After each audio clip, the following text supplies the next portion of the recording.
I'll be back.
For the liquor license for the fair. It doesn't have an AM or PM from 10 to midnight. Is that 10 AM or 10 PM? 10 a.m. Could we clarify that, please, on this? Yep. Thanks.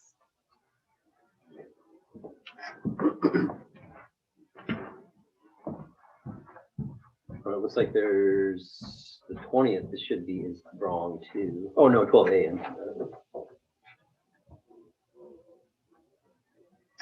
Can you hear us, Robert? He Cool, needs to, thanks. he needs to unmute himself. I think Leonna's working on that. Oh, okay. I think. Oh, I can hear you guys. Oh, perfect. There he is. All right, perfect. I can hear you. And then can we get the stop the rotating? So we can have two 180s, Or just one where it rotates to whoever's talking. I like that. Okay, it might make people sick. We'll see what happens. Okay, so for the consent agenda, Amy asked that we clarify that on, what is that, the 20th, it's from 10 a.m. to 12 a.m. And the 21st is also 10 a.m. to 12 a.m. So I would entertain a motion to approve the consent agenda. Also that the 12 o'clock is PM and not AM on the 18th and the 19th. PM would put them in the afternoon, yeah? Mhm. So they go until, 12 PM to 10 PM. Yes, exactly. Not 12 AM to 10 PM. Right, and 12 PM to 11 PM. Mhm. Yep. I would move to accept the consent agenda as noted. Second. okay, we have a first and a second. Any other discussion? All in favor, say aye. Aye. Aye. Thank you.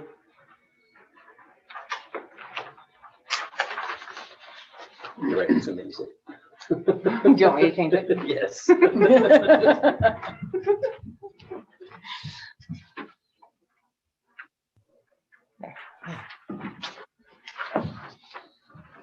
Easy, Robert. I know. Well, I was in a deposition all day, so I'm worn out. All right, public comment. So this is an opportunity for members of the audience to address the council. Try to keep your comments to 3 minutes, and please let us know for the record your name and where you're from. There were 3 comments also submitted after the packet was distributed that I'll read into the minutes. Do you want me to do that now or after? Let's do it. Okay, so there's an email from Michael and Alyssa Johnson. To whom it may concern, it has been recently brought to our attention that a multi-unit housing development on Vancouver Avenue is petitioning for a waiver of utility hookup fees. We are unable to attend the council session today, but wish to convey some thoughts. As a resident, we pay our share of sewer and water fees and feel strongly that any commercial development must also pay their fair share to the city. This specific development appears to be a very profitable venture, and it seems unlikely that these utility charges will significantly impact their bottom line. While we do not object to the development itself, we feel it is important that all developments contribute to these essential public systems. Thank you. There's an email from Julie May. So it says, hello, Planning Commission members, City Council members, and Scott, Ben, Liana.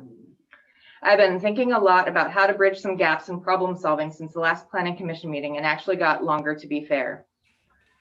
I realize there's a lot of discussion going on about how to do zoning changes that the city could possibly benefit from doing, and being a little out in front of the change curve that is headed our way inevitably.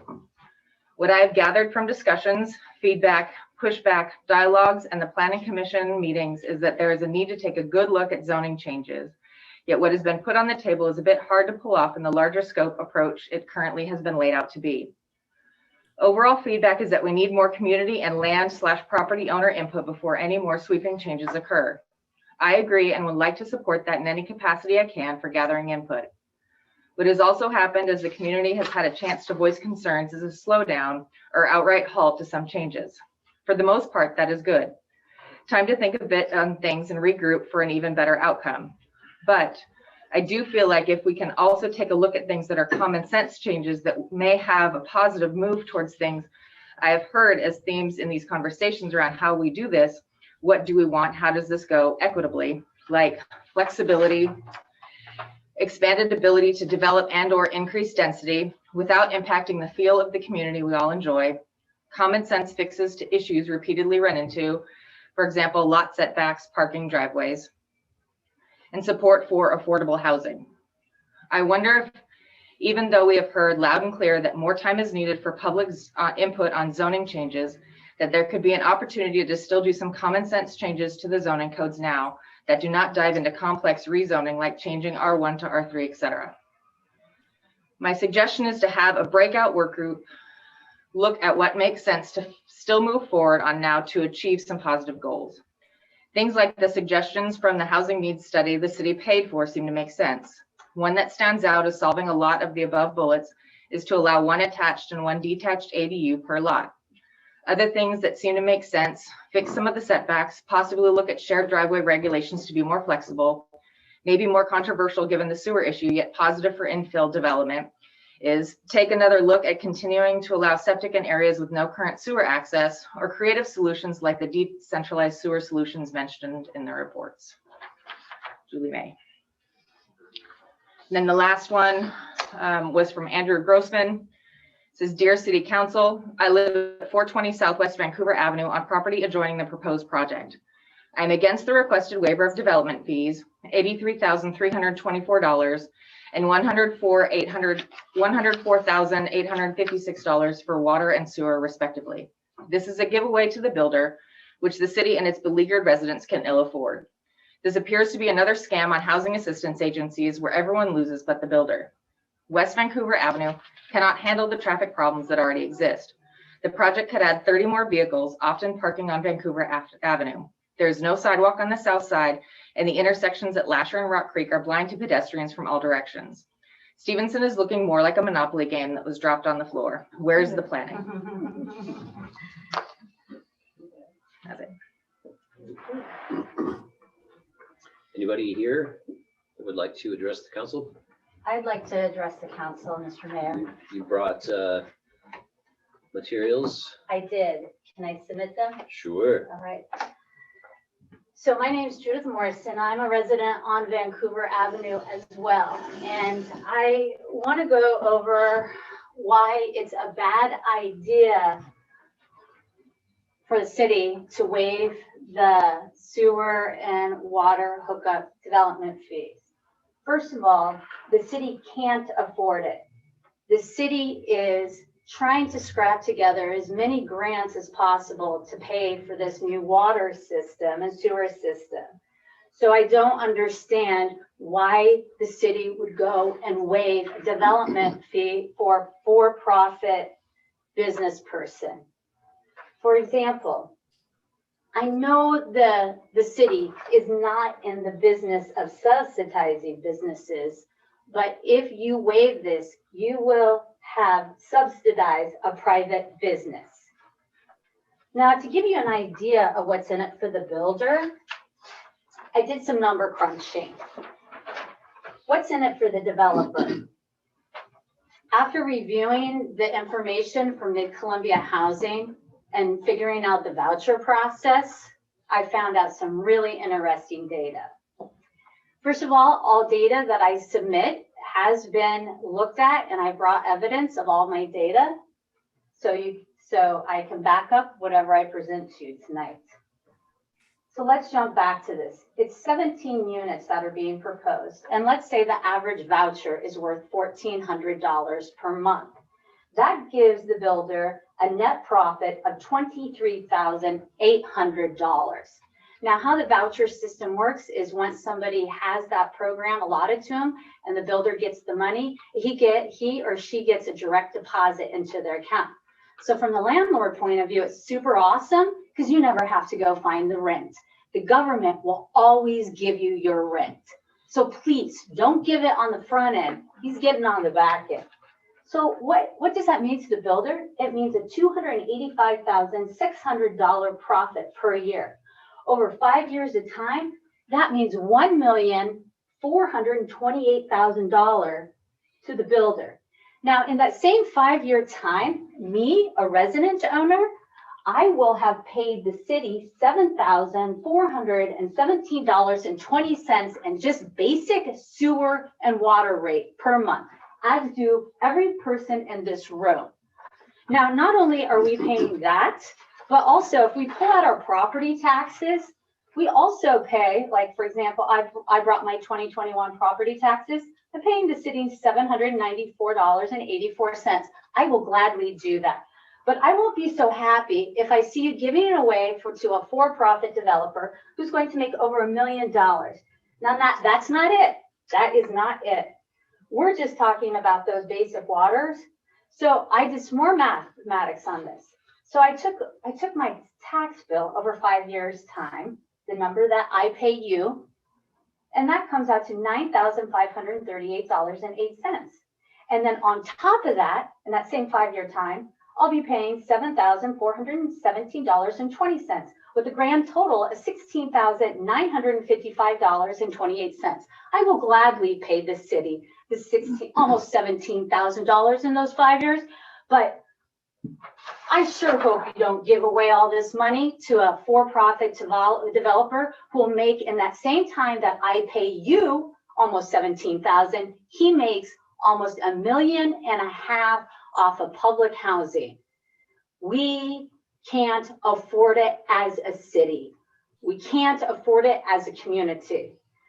My last note here is that I brought proof that our sewer rates and water rates have increased by 200% since in the last 6 years, 200%.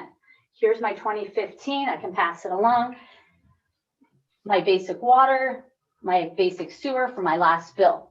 So if you're charging me 200% over a 6-year period of time and all of my neighbors, I ask that you do not give it away to a developer. We work too hard for our money for you to subsidize a for-profit builder in our community. Last note. My last interesting fact to share with you. After talking to our assessor, I found out that no property taxes are paid by Mercy Properties. That is the affordable housing on Viewpoint Drive, which is within 1/8 of a mile of every resident on Vancouver Avenue's house. In addition, there are no property taxes paid by the affordable housing on Rock Creek Drive, which is our neighbor at the end. So think about it. 2 big housing developments here already pay no taxes. So what does that mean? They're not paying here at all, nothing. But we all are paying all of this. So please don't insult us and waive fees on a for-profit developer when we work very hard to support you in your endeavors. Thank you.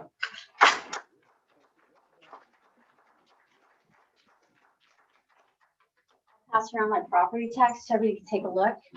I gladly pay them. I have a question for Judith. If I Go for may. it. Great presentation. Thank you. 2 things I want to state sort of for the record, perhaps more so than for Judith's knowledge. 1, every person on council is also a city resident. Yes. So we are also paying those water and sewer fees as well as the property taxes. So don't think that we don't know how much our own water and sewer bills have increased over the last 6 years. We're in the boat with you. We're not outside of the boat. And maybe I've enlightened you of how much it is costing you.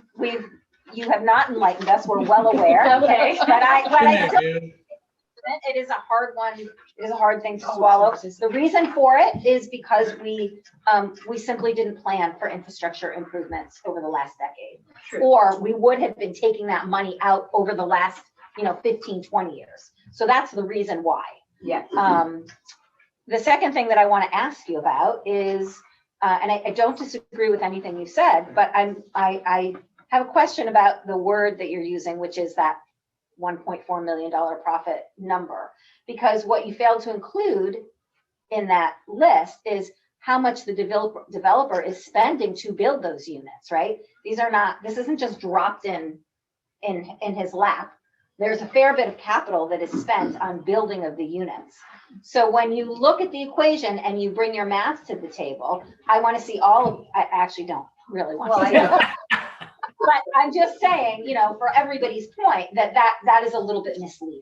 Well, it is not. And the reason why is because anybody building here, there's an assumptive cost to building. But what we're discussing here is waiving somebody's capital output.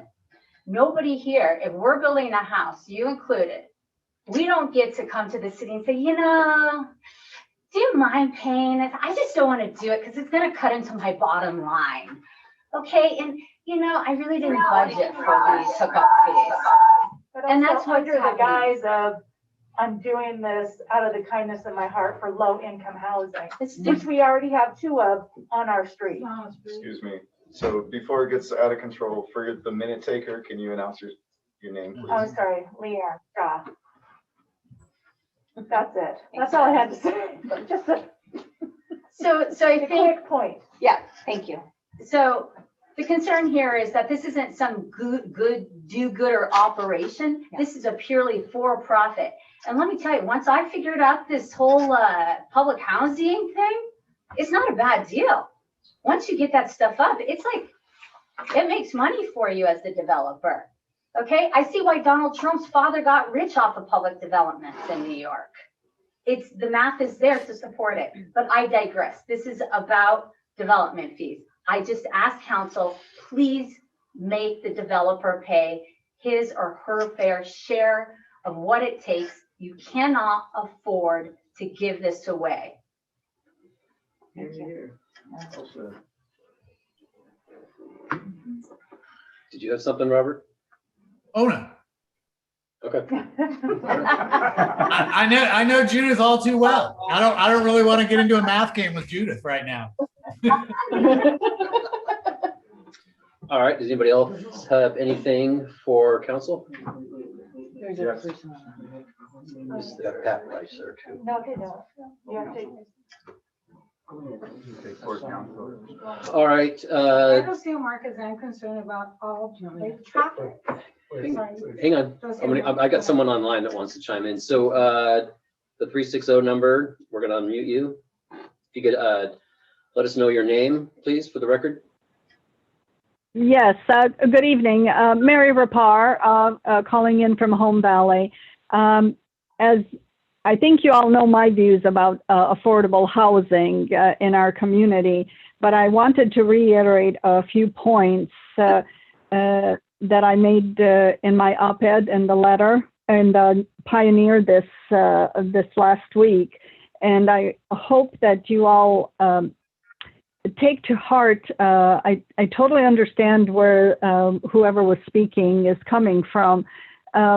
For-profit affordable housing is like an oxymoron.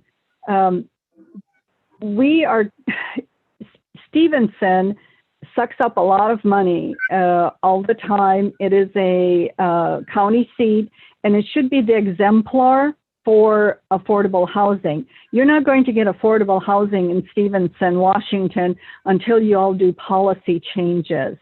And until we have some kind of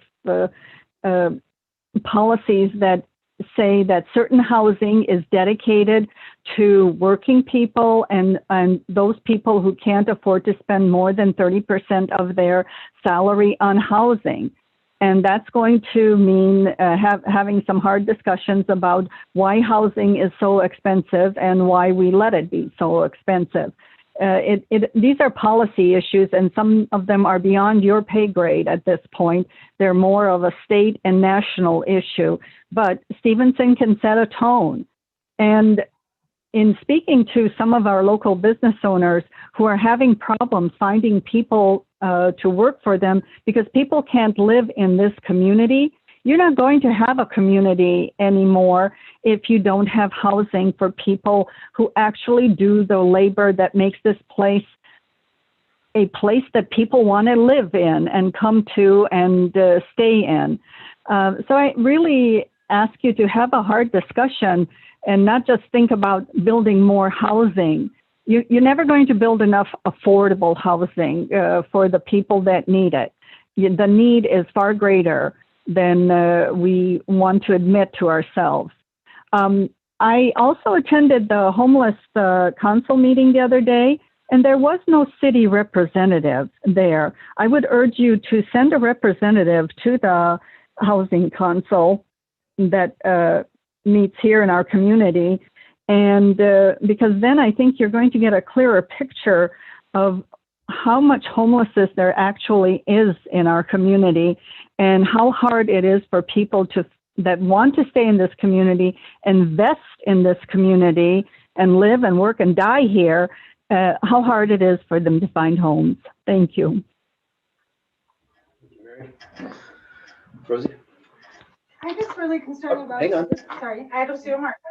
Okay. I'm really concerned about like all the traffic and the parking. I don't see how you can have no parking in that street for that kind of development. Because most households, even if they do need like support, they have like 2 cars. So how is that going to be addressed? We already have trouble with that in Stevenson, Washington.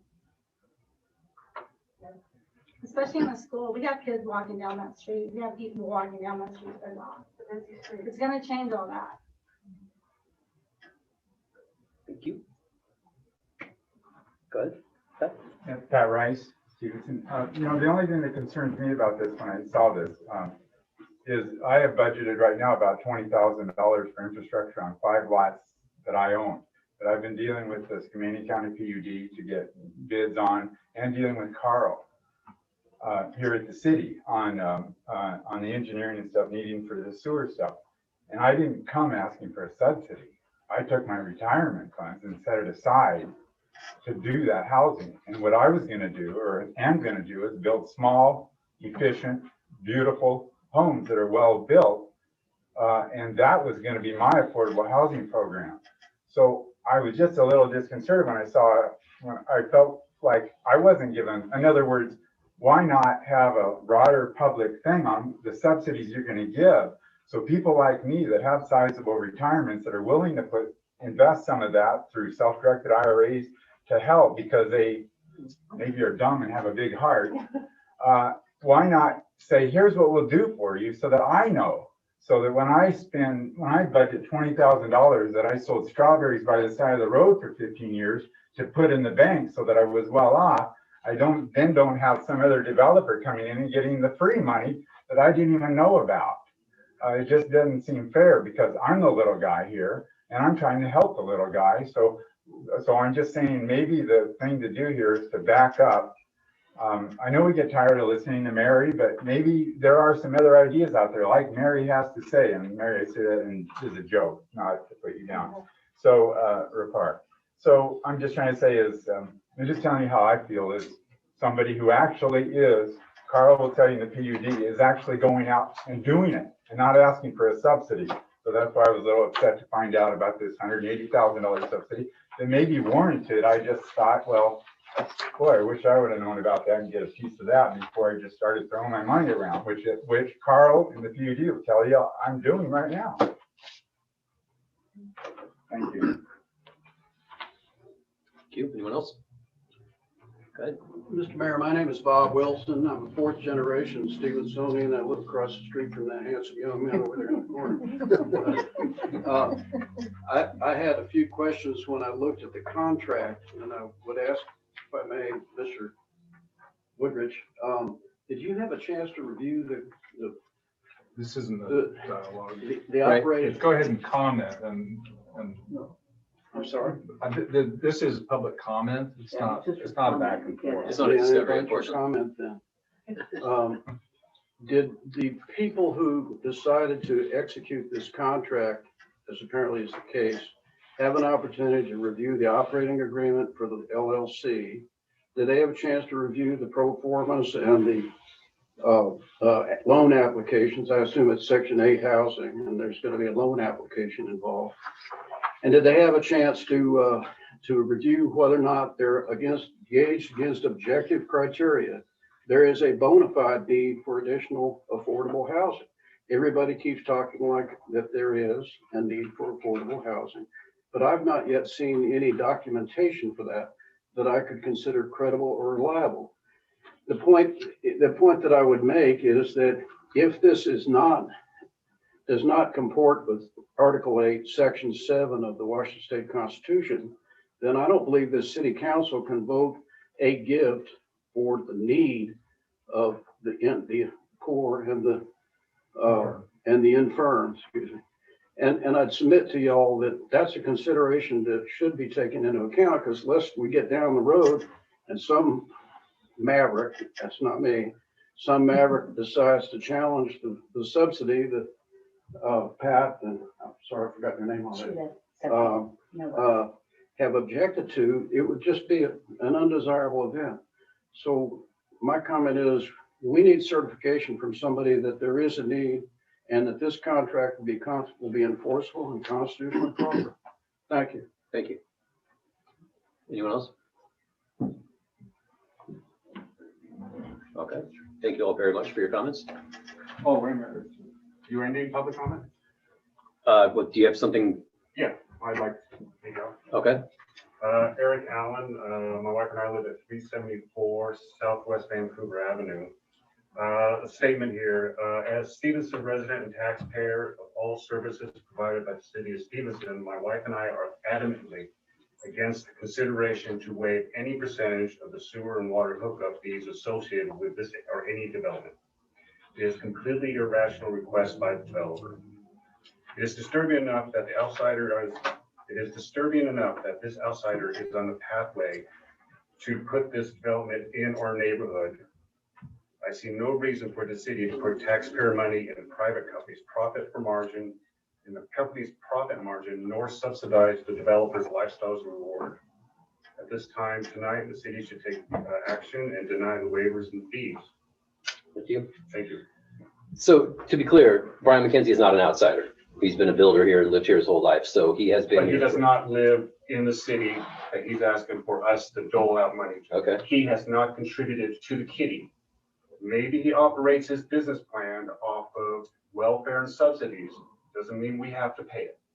Okay, but he also does have, he has been doing a fine job. Because I'm surprised that he's not here to answer some of your comments, but he has been doing a great job of putting in multi-unit buildings to try to. Oh, Brian's on the phone. Oh, is he?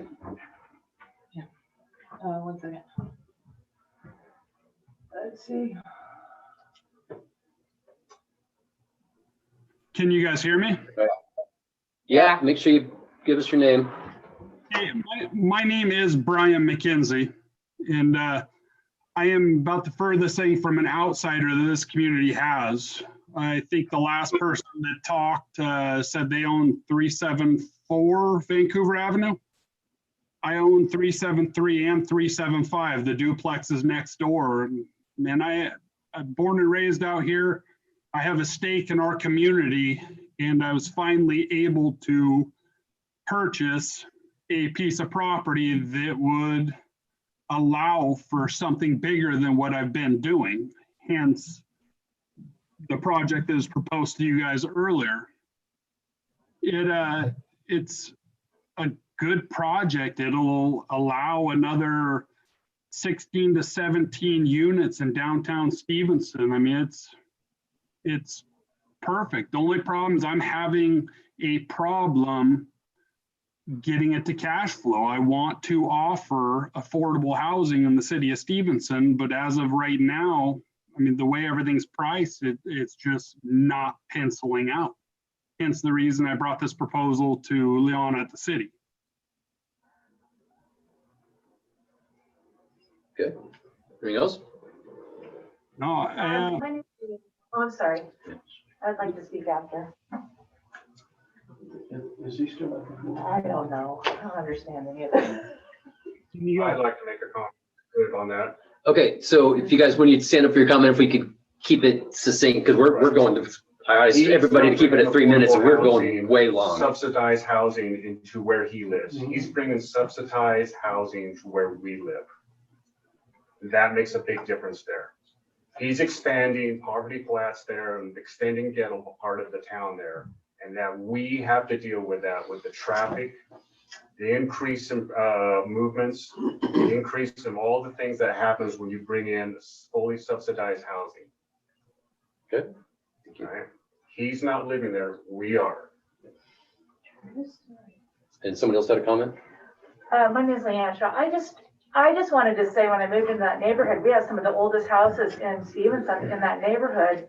It's a historic neighborhood. And so part of it for me is just that. I mean, I feel like this new kind of thrown up stuff that doesn't represent the historic neighborhood in downtown Stevenson, that disappoints me. It's not, I know we need affordable housing. I understand that. And we have two on our street already, as I said previously. So that's all. Thank you. One last comment on this. Okay. Judith Morrison. I want to address, Brian, your comment on investments. As you know, I'm a licensed financial investment person.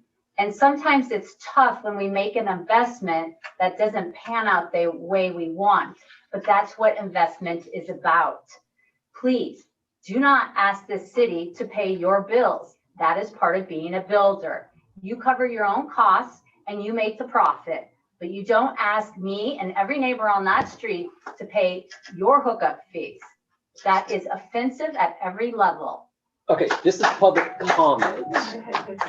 Interacting with someone else, we're verging away from public comment. Appreciate your Sorry thoughts. about that, Mr. Appreciate your Mayor. You're thoughts. right. Okay, anybody else? I've got a follow-up comment. I live the property next door. Can you tell us your Andrew name, Grossman. Andy? Your name? I'm Andrew Grossman. I live 420 Southwest Vancouver. And there's a fine line between affordable housing and creating a ghetto when you already have a couple of very large low-income properties there immediately adjacent to that part of the block. And that's it's sort of tolerable until it isn't. And I think we're rapidly approaching to the point where it's not going to work out so well for the existing homeowners. That's all I have at this point. Yeah. Thank you. Anybody else? All right, thank you all for your time today. Appreciate it. Appreciate your comments. Okay. Up next, public hearing. Oh.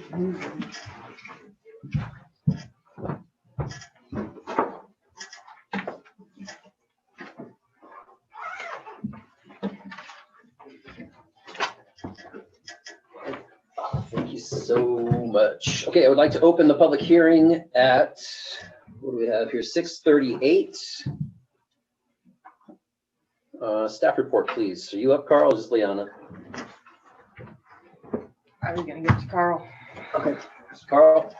Yes, so let me get my camera rolling here.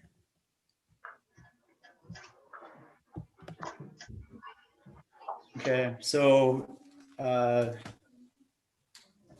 kicking off with the 2022 to 2027 TIP summary review for the year. It's an annual report that we make for the conditions of our roads and where we want to add funds towards. So I can't see if you guys have this up in front of you, Scott, or if the public can see it for review.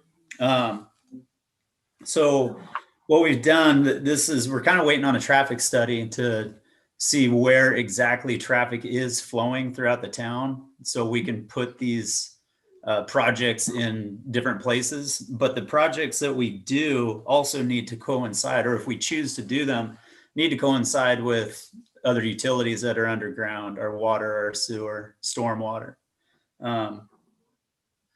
So if you see them in the order that they are right now, that doesn't necessarily mean that that's when that is going to happen.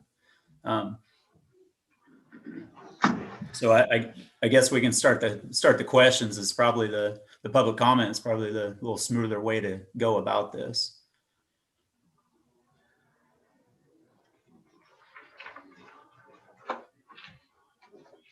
Okay, anything else for staff report? Is that it, Carl? Yeah, if you want to talk about the TIP, yeah. Okay, so again, this is going to be, okay, well, if you're done with your part of the staff report, then I would like to solicit comments from the public, and please state your name for the record and whether you're in favor or opposed. Keep in mind that this is public comment. This is not a time for question and answer. And then the public comment will be restricted to this time period. Mayor, by way of clarification, public hearing. Okay. Right? So you'll open a public hearing. Okay. One thing I should add is we are focused on roads, existing roads that need improvement, and there's several throughout the town that need improvement. With that being said, yeah, I'd like to take public comment. Would like to go first? Pat? Again, if you could announce your name. Pat Rice, Delray resident. Of course, you've gotten some testimony from the neighbors that have been submitted to you, asking you to delay the Delray project that you have budgeted for $400,000 that would go through our neighborhood. I think you all are aware that that the neighbors have commissioned a traffic study to look into whether that's feasible. We're pretty confident the results are going to say that it's not feasible, but we just ask out of respect for our traffic study that you just delay putting that, making a decision on that until our traffic study is done. It should be done by the end of the month, and then we can look at the data. I'd like to point out that when that was put on there, the city has confirmed the fact that there was no data or any type of study that was facts that were used to put it onto the report in the first place. But yet the residents are having to pay $8,460 to a professional traffic engineer to have what you put on the tip approved. We realize mistakes happen, so that's no big deal. Well, except for those that are writing the check. But so we just ask that as a courtesy to us, that you just delay the vote for a month, and then we'll let the facts and the data decide whether you should spend $400,000 or more to put a street through our neighborhood. Thank you. Please. So one thing that I think we didn't clarify was that these are all of the projects that were on last year's TIP, as we stated at previous council meetings, that we are just rolling forward pending our own comprehensive traffic study of the city. None of the items on this list have had any traffic studies on them, to my knowledge, nor to staff's knowledge. The way that they got on here is by public comment. So I believe Del Rey came on because in 2015, it was requested to be added. And that's the process where these items get added to the list. Again, we're doing a review of these items with our own traffic study that will be done in September. All of these projects will not be able to complete. We do not have $15 million to complete these. As you can see, some of these have been on here since 1998. And earlier, I just didn't have time to go back and search through all the records. So again, what this list does is it allows us to apply for grants in the next biennium if a project on this list has an urgent need or if a grant fits. Again, for Del Rey, it's listed in 2027. It's not even listed in the next coming years. When they look at this list, I don't know if they look at the longevity of how long a project has been on this list or not. However, there was a reason why it was put on in the first place. It was out of a request, and the city is doing its own traffic study, as you are well aware.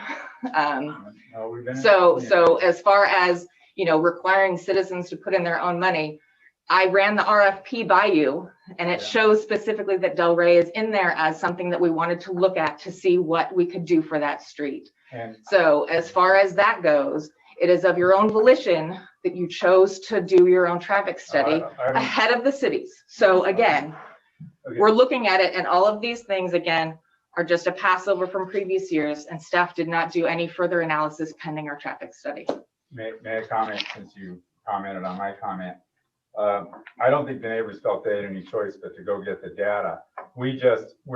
So there's no reason, so we just feel that it's a little insulting to keep Del Rey on there because you had a couple people come to you, ask you to put it on there. So, and I think in the future, I would hope that before you disrupt a neighborhood, as happened to all of us who are stressed by this, that you just don't, that this isn't some whimsical thing. You should have data and science before you even put it on there. So I'm just saying, out of respect for the neighbors, the taxpayers, the voters, that you not insult this further by leaving Del Rey on there. You can always put Del Rey back on there if your traffic study justifies it. I'm saying you should have done the traffic study before you ever threatened our neighborhood with a $400,000 road. So I'm asking as a courtesy to take it off. Don't put it back on until you have data that supports it. And I understand how it got on there. And I'm just saying in the future, you shouldn't do it that way because it's wrong. Thank you. Thank you. Go ahead. Hi, Rick May. I think 7 years ago, lots changed in the last 7 years, and I think that, if I'm not mistaken, Julie and I were the requesters to put it on. So I officially request that it be taken off.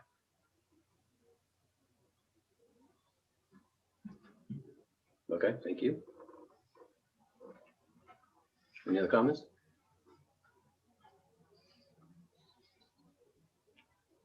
Last chance? All right, I'd like to close the public hearing at 6:47. Council staff discussion. Anybody got any thoughts? So again, this is the first of 2 public hearings. So it has to be approved by council by the end of June for submittal in July. So there will be a second public hearing on this, as there have always been. So I have a question in relation to what Rick May just suggested. Is it as simple as the original requester asking that it be removed? Is that something that can be done or should be done? I don't know.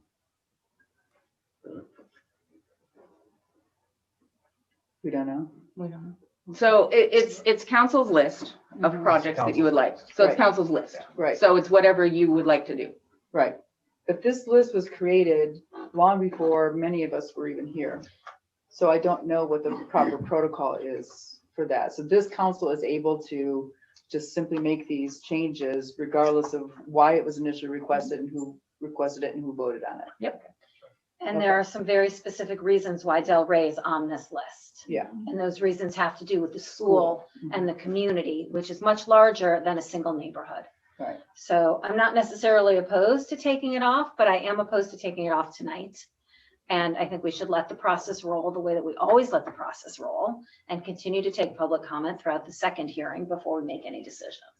And I also want to point out, so this is, again, the summary overview. This isn't what's necessarily approved. This is just easier to look at than the details of what you're approving, which is this.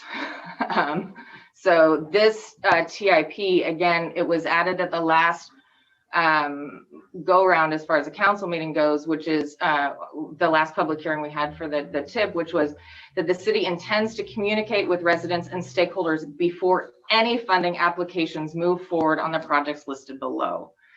So again, this is a list, it stays a list. Before we move forward on any grant applications or anything, additional engagement happens. So thank you for bringing that up. That's super important to Right. remind ourselves of, because it means that even if this street stays on this list, nothing is happening Right. until we have a lot more Public public input. input and conversation. Right. So being on this this list is doesn't this mean is it's a lot of ramping up Right. over like something that probably doesn't need a lot of ramping up, in my opinion. Yeah. So And as Carl pointed out. I'm sorry, Mayor, but yeah, to that point, I mean, talk about Robert and his trip home. There's much bigger fish to fry on Iman Cemetery Road, for example, Foster Creek Road, for example. In my mind, Del Rey, unless unless the public sees a need for it or the schools see a need for it, it is not on the radar to get developed. There's just simply way too many roads in Stevenson that need to be developed prior to that one. All the comments closed, Pat. Thanks. Okay, comment. With that being said, what would be the purpose of leaving it on the list? I mean, this according to what you had put in there, Carl, in regards to this, is every 4 years. Is that right? No, it's every year. Every year. I mean, every year, but they look at funding 4 years out. According to your letter that you had stated originally. You know what I'm talking Oh, about? in the memo? Yeah, it's in the memo. And For them to plan their budget. So my question is, if Rick doesn't want it on there, if the residents don't want it on there, what problem is it to remove it off of the list, take a look at it, bring in more public comment, and put it back on the list next year if we decide to put it on there. I mean, It means that, go ahead, Carl. The only problem I would see, and again, it wasn't on the list until it was requested to be on the list. The only problem I would see there is if we miss potential funding for Safe Routes to School, let's say, for we could potentially miss funding for it if it was even something that the local neighborhood, again, there'd be so much public input to it. If it's not what the public wants, then this is just me speaking, I don't see a problem with it being off the list, but that is a council decision. well, from what I am hearing from everything that's been sent, is that the neighborhood does not want it on the list. But the school and the community might. Yeah. Yeah, Dave. We have spoken to the community. They never asked for it to be on there. Well, somebody asked for it to be on there because it's on here. They did. But the school also has a vested interest, whether or not it goes anywhere, we don't know. But I think that we also have to respect the process. Somebody put it on. We have this process now about the community input when it comes time, and just honoring that process and letting it fall by the wayside if that's what the community at that time You're decides. hearing right now, Annie, that the original person that put it on there doesn't want it on there. And he is one of the members of that neighborhood. Right, and so am you I. have other people that are living there that say, we want it off the list. And there's not a problem with taking it off the list as far as I can see. That's why I asked the question. It's like, what is the process for that? Is that something that we can do or should do? Who are the other players that are not present here that may not want it off the list? So that's what I'm saying. I think we need to honor and respect the process so that anybody who has the potential to be impacted by this or has some information to add to it is actually heard, not just people in the audience tonight. And as is listed on the agenda, this is the first of two. So there's no motion today. We're not doing, there's nothing to vote on. And It's by really the sounds just of it, it doesn't sound like anything's going to, soliciting I think public the comment. community is going to get what it wants. Okay. But it's going to take a little longer. So when will the next public comment be then? On On the the next June meeting? meeting. Next month we'll vote. June 17th. Okay. I have a request. Can we, the study that's being done now may not be done quite by then, but it will definitely be done by the meeting after that. And that might be something that would be appropriate for you guys to have in your hands. There's a requirement by the state. There's right? a deadline for us to have it done by June 30th. Or is it? The good news is I think the study that we have commissioned we can get it. It will be done according to the. I don't know about the time. And in And fact, in our hands to give just us for time to review it. just for transparency, I saw some people in green vests out playing with their little rubber hoses. And I stopped and asked them what they were doing, and they said that they were doing that study. And they let me know that that would probably be done in the next couple of weeks. So Yeah. So Then they just have to quantify I'm it. confident it'll be done. And what we'll say and what we'll do is work hard with them, have your report ready, so there's plenty of time and it's in the council packet. So you're gonna send it to them? Oh, yes, that's the whole point. And they've been So I- hired actually to I help. would say then, Annie, I would agree that we do the second hearing Yeah. next month. Yeah, it's not like it's and then 3 get it years down the finalized. road, right? We could wrap this up pretty quickly. Okay, Robert, did you have anything? Nope. He's shaking his head. I can't hear his head, but he's shaking it. I'm not on mute. You can hear me. I said nope. It's the first meeting. I've been doing this for 12 years. We'll get to the second meeting and we'll take all this into consideration. So we just. Okay.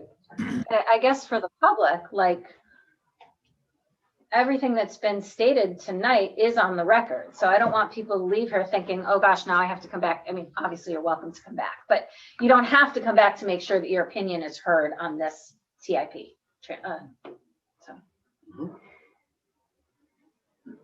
With that said, we'd love to have people in the audience. Totally. Come back. I'm enjoying it. Yeah, please come back. Okay.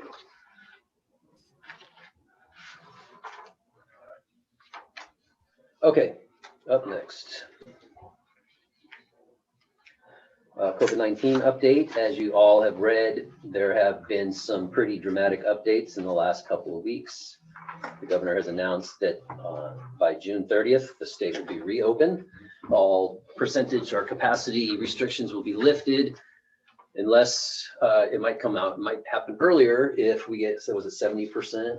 70% of the state has, if it 16 and over are fully vaccinated before the 30th, then we will open sooner. So all counties went to phase 3, and then the mask mandate has been modified. So unless the individual establishment asks you to put your mask on, most businesses have the opportunity to say, if you were fully vaccinated, then your mask is optional. So it's very exciting to see a light at the end of the tunnel after all this time of wringing hands about the success of our businesses. So this is very exciting to finally start trying to get some traction on back to normal. So one thing I'd also want council to start thinking about is the next group of funding coming from the federal government. We should receive about $350,000 distributed in about 2 phases, which can be used to support public health expenses, address negative economic impacts, replace lost revenue, provide premium pay for employees, or invest in water, wastewater, and broadband. And so I don't know the exact number or when we'll be getting it, but that will be coming to council for discussion. Okay, thank you. Carl? Okay, we're doing the wastewater treatment plant report, business as usual down there, with the exception of Hood River, City of Hood River, whom we take some of our biosolids to, raised their sewer rates across the boards, and especially on hauling outside entities hauling biosolids to their plant. We used to pay 12 cents a gallon, and they raised it to 34 cents a gallon. So we can still haul there, which is the good news, but the price went up quite a bit. That price increase took effect after their last council meeting in April. So I've got our other facility that we haul biosolids to working up a quote to see how much it's going to cost if we just take the majority of our biosolids to a different facility. That different facility currently charges us 11 cents a gallon, but it is located in Longview. So it complicates our hauling a little bit, whereas to now we do our hauling all in one day. We would not be able to do that. So I'm guessing that the trucking will go up, but I don't know by how much. They're still working on a quote. So that's the way. Hey, Carl. Wastewater plan update. Yep. Question then, and I guess this is for Leona too. How does that affect the current budget expenditure line item for that? And will we need to do a supplemental budget on that? So not at this time. We anticipated full production for our beverage industry and restaurants, and so we anticipate a lot more solids than hauling than last year. And last year we anticipated a lot because it was our first year operating the plant. So I think we should be fine despite the doubling or 2.5 times of our fees. And another thing too is so we're also thinking, long term, what do we do? Well, I think the city of Washougal is also working on some upgrades to their biosolids handling, and so that may be an option in the future. Okay. Currently, Hood River is also, kind of getting close to their capacity as well, and so they're going to have to go through some upgrades too. And so there may be a period of time where we just kind of haul for a little bit longer, further away for a shorter period of time until Washougal's upgrades are done, and then Hood Rivers are done, and we can stay local and keep those costs down again. Thank you. That budget line item also was heavily inflated when we were with Jacobs. We slashed that by quite a bit, refining some things down at the plant. So the good news is we're still way below what we were paying when Jacobs, I think it's fair to say, Leona, when Jacobs was hauling it for us solely. But yeah, I was not expecting such a steep increase. And to the city of Hood River's defense, they are seeing increased costs as well as capacity issues. So they're up against a wall there as well. So. And one of the regional challenges as well is as there's increased development, it takes away land application uses. And so there's less and less areas that we can apply the biosolids to. And so that would also increase the cost because you have to haul it then to the landfill. So growth and development is good until there's a happy medium. So, yeah.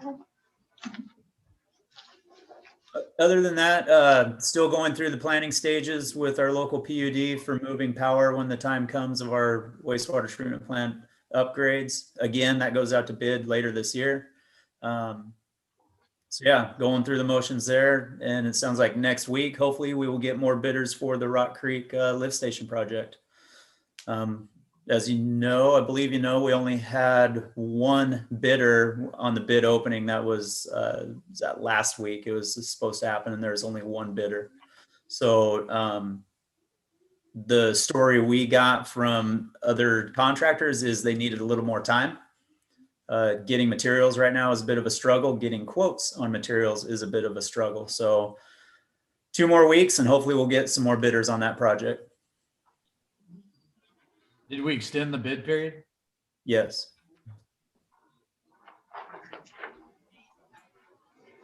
Everybody's swamped. Yep. And that's the wastewater. Thank you, Carl. Yep. All right. So I would like to put in front of you a proclamation recognizing May 2021 as National Wildfire Protection Month. And that is in your packet. And it's obviously a proclamation isn't going to change the danger that we face every summer, every season, but recognizing and asking people to be aware of wildfire and the effect that it has is something that the chief brought to us, and I think it's great. Make a motion to approve proclamation 2021-02 recognizing May 2021 as National Wildfire Protection Month. Can I ask a question first? Go for it. So should we have devastating wildfire in our area this summer, would signing this also increase our effort to receive funding if we need it for fire control or fire damages? You mean like I'm just from FEMA or from the yeah, state? Mm-hmm.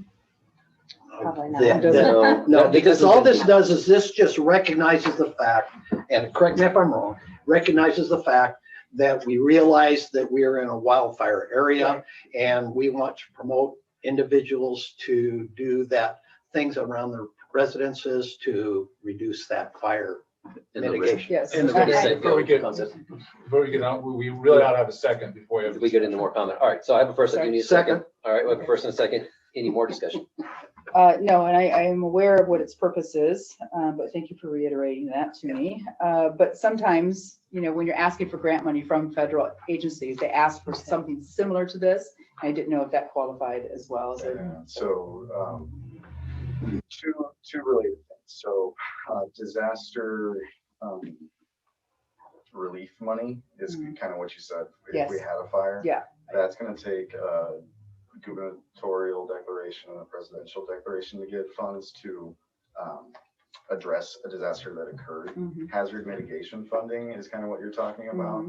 And the federal funding for that takes a much larger document than 1 or 2 pages. Yeah, I just didn't know if there was like a starting point. Like this started the rest of that process. Okay, got it. Thank you.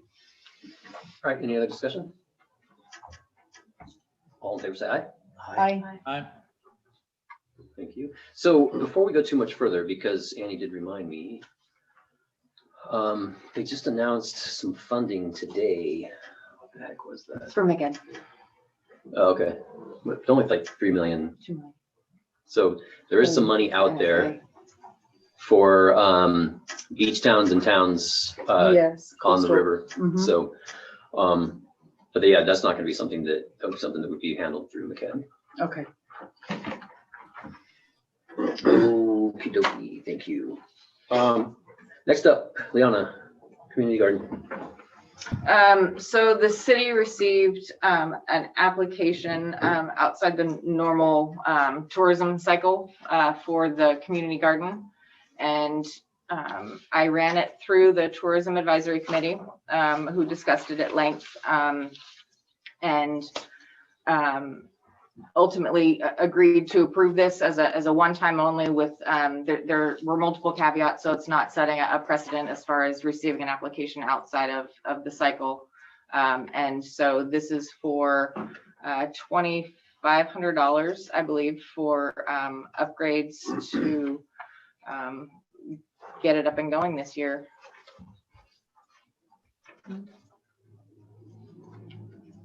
I'd move to approve the contract for the community garden. I second. All right, first and second, any discussion? I think it's awesome. Me too. Yeah. Mhm. All right, all in favor, say aye. Aye. Any opposed? Sounds like no. All right, thank you.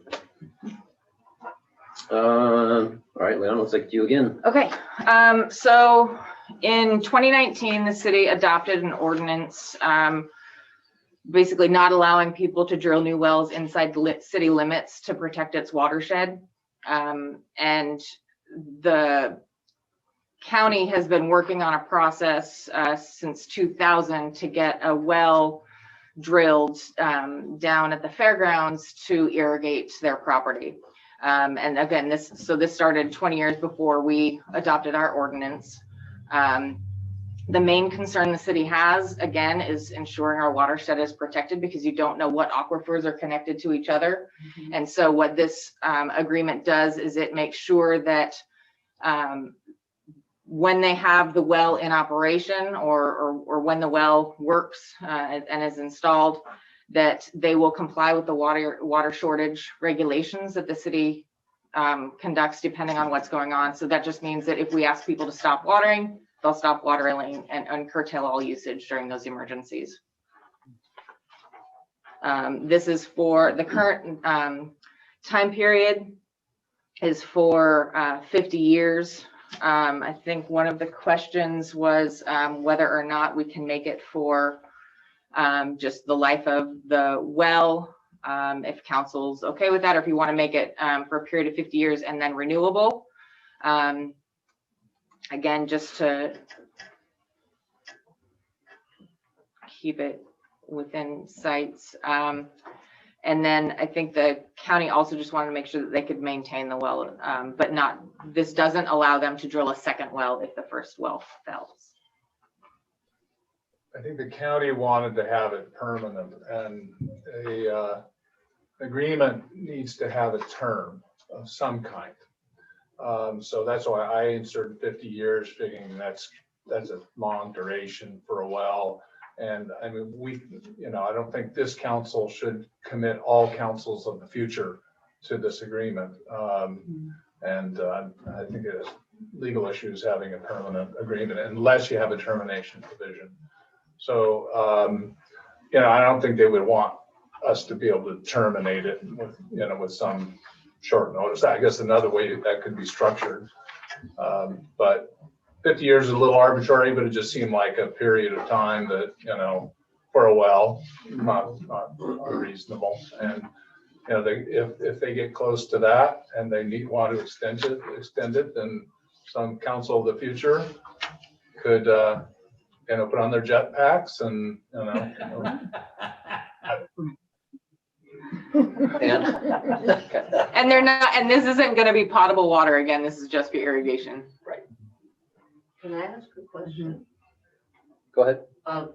Why can't they use city water? They have to pay for it. Why do they need a well? It's expensive. So they would use then city water that's been treated through our treatment plant. And they would pay city rates. And so for them, it's cheaper. They have a grant to drill the well. And so it's less expensive for them to drill the well and use the water out of that well, basically paying energy costs and maintenance costs, than it would be to pay the city water rates. Okay, because the city water is potable and this water would not be. Correct, right. So it's not treated at all. Okay. Your name, ma'am? Sorry. What's your name, Sarah? Oh, I'm sorry. My name is Sarah Fuller and I live across the street from Comment, them. please. What's your name, Sarah? That was good. What's your name, Sarah? That's a song. Mr. Mayor? Yes. When Sarah and I were kids, we had a swimming pool down there and it took the water out of Rock Creek. I wonder why that water's not something we can just use. Irrigation is what we're talking about. I don't know if we're talking about drinking or taking a shower. The water rights, the state has cracked down a lot on water rights, wherever you take it out of. Yeah. So Regardless of even if you draw it from Rock Creek. yeah. Thank So you. that's, And then you deal with Fish and Wildlife. yes, yeah. Where do we stand on the midway seating? If this goes through, will they, That is that still on hold it is? Well, that contract's expired, so they would have to apply again. Gotcha. But I feel it would have a Yeah, a pretty good chance. And that's always actually happening. Yeah. been the sticking point I is know. the county agreeing to water. Yeah. So we will make sure all of these great things happen, but you've got to water it. Right. And they haven't had the money to pay to install the well. Now they have a grant to install the well. DOE is not going to extend their well application, I think, past 2022 or 2023. So they have it's the timing. It's timing. So they're either going to do it or not. Okay. All right, I'd entertain a motion. So moved. Second. All right, got a first and a second. Any further discussion? All right, all in favor, say aye. Aye. Hi. Any opposed? I said aye, sorry, I was muted. I also didn't hear you say nay, so. We read your lips. There you go. Leona? So, as Brian stated during his comments, he was talking about his project and affordable housing. And one of the requests was to, is there anything, I think he was talking with his lender, and some cities have loan programs. Stevenson does not, and I don't know that Washington State allows cities to loan funds. For what, I'm sorry? For low-income housing. You are allowed for low-income Yeah. housing. Okay. There's a special statute on that. Okay. We just don't have anything set up yet. We could use the affordable housing tax credit funds that we're getting, but I think we only have a couple $1,000s in there right now. So one of the options that we could have, again, is to waive the fees related to those housing units. He is working with Mid-Columbia Housing Authority. And so they will be doing the requirements as far as ensuring that it complies with Section 8 and that part of the Constitution. It can be up, so there's a total number of 17 units that can be built on the property. Not all of them, again, may be marketed as low-income housing, and he may not build all 17. And so that's kind of the reason for the language in the contract. And again, part of the reason why this is also brought forward is because council also has a goal to work with private and public partners to increase the availability of attainable housing by 20 units. So that's a city goal. It also competes with the priority of getting the water and sewer infrastructure up to snuff. So again, it's brought before council for you to deliberate and discuss. Who pays for it if he doesn't? He does. So if he doesn't, so the system, and this is only the system development charges. And what the system development charges do is they pay for your future infrastructure. So it would pay for the payments go towards expanding the treatment plant or expanding the water plant. And so so if he doesn't pay for it, then those rates get distributed amongst everyone else. We pay for it. Wait. If he doesn't pay for it, It gets spread out. It gets spread it out. gets spread out over all of the rest of the rate So payers. It's the same thing with our. Including those who would be renting these apartments or whatever they're going to. No, so this would go towards your system development charges, not necessarily your utility rates. Your utility rates are your utility rates, and they're paying into those the same as everyone else. This is your system development charges. So it would impact the system development charge fees, which currently do not have the wastewater treatment plant factored into them. So that is a fund that is set aside for future growth and maintenance. So it doesn't necessarily, it's part of, well, that's where that money comes from for development of the system, is through these connection charges. And it's part of what we didn't budget for appropriately all those years ago. Right. That's why we're in the situation that we're in, Exactly. with the rates continuously going up over the years. And so we would be looking at another $190,000 that we don't charge. Right? Yeah, I'm not for that. I'm not either, and I just don't, it almost seems like we're setting a precedent. Yep. Whatever we decide tonight determines what future developers are going to try to expect from us. And how about the individual that wants to build an ADU on his property? Right. Is he going to be coming to the city Right. and saying, can I, for example, like Mr. Rice, can I get a break here? And I don't know if we want to go down that slippery slope. Can you drill down on that concept, that it's not necessarily available for everyone, and there's a reason why we would be allowed to forgive these charges. That this is a specific situation. That's right. The city, in order to do that, the property has to be covenanted to be rented at a 80% of median income rate. So the covenant has to be for, I think, 20 years. 20 years. Yeah. And it's recorded against the property. So as long as that property goes for the next 20 years, it cannot be rented for more than the rent for the 80% of median income. But that doesn't help me with paying for his hookup fees. I mean, Well, what does that mean to us? There's that, but there's also, I don't see anything in here about like, how many units are we talking about? What I see is potential. Right. What I see is all of them may not be marketed as low-income housing. So we're not saying 15 of the 17 units are going to be low income or anything like that. There could be one, and that would be it. The SDC reduction only applies to the ones that are low income. So he can't get the reduction if he's not renting with the covenanted low income. It is possible to have a single property with separate low income units, but that would be expressed in the covenant that's recorded. Okay, question then. So to Ben, has anything come across planning in regards to this development? No, I think we've had 2 conversations about this, but haven't seen any sort of site plan or. And this would require SEPA and all that? SEPA, determination on that, site plan review. It wouldn't take any sort of conditional use permitting or other quasi-judicial hearings.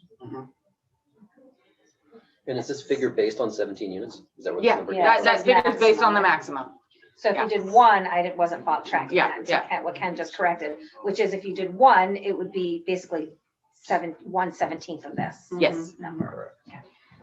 So I'm having a really difficult time with this because, as you all know, I'm pro affordable housing, and I am very concerned about the laborers who work here and can't afford to live here. So I would love to see another affordable housing development, but not at the cost of all of the other residents, especially the neighbors who are going to be directly impacted. And I don't think yet that parking has been addressed. Nothing's been addressed. Well, that's not again, that. Well, I know, but if we say yes, we're going to knock off your fees, then it's going to go to the next level of process.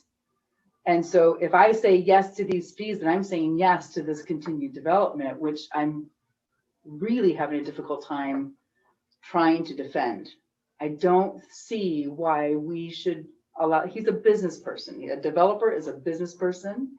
He needs to be available and financially able to support his own business ventures.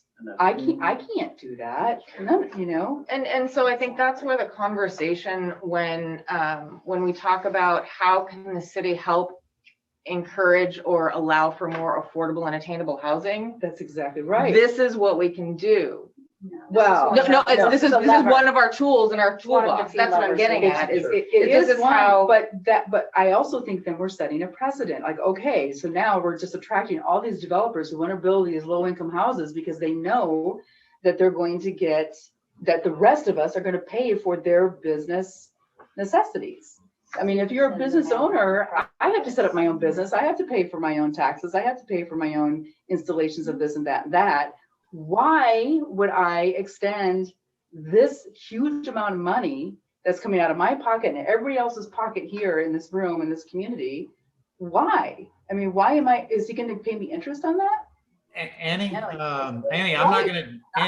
I'm not going to disagree with anything you said, but you know, all I do is represent real estate developers. And this is the only way you get affordable housing projects from a private developer. Otherwise, we have to build it. I'm not disagreeing with what you're saying. I'm just telling you that's how it works in the system.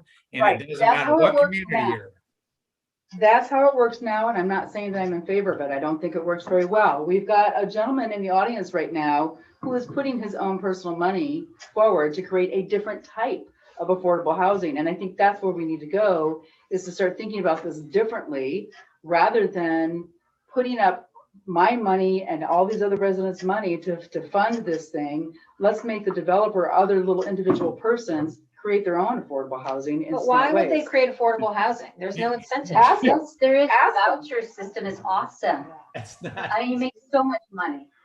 I've been studying this all week to understand it. Is it open? Sorry. No. Okay. Sorry, Jude. I think we need to call it what it is, subsidized housing. Mm-hmm. Okay, somebody is going to subsidize the amount of money that that individual pays for rent.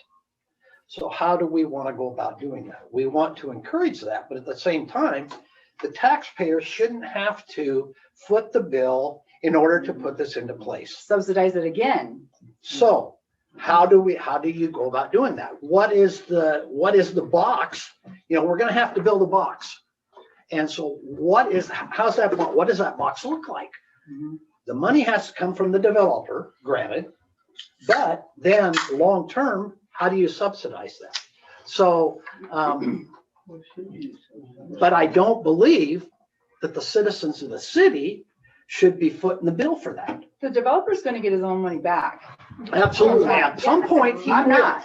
Because if he doesn't, he does not have a good business model. Right. He's gonna flounder and die. He is in it for a profit.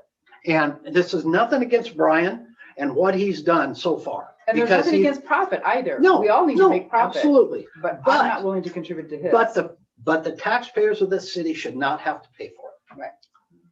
So is it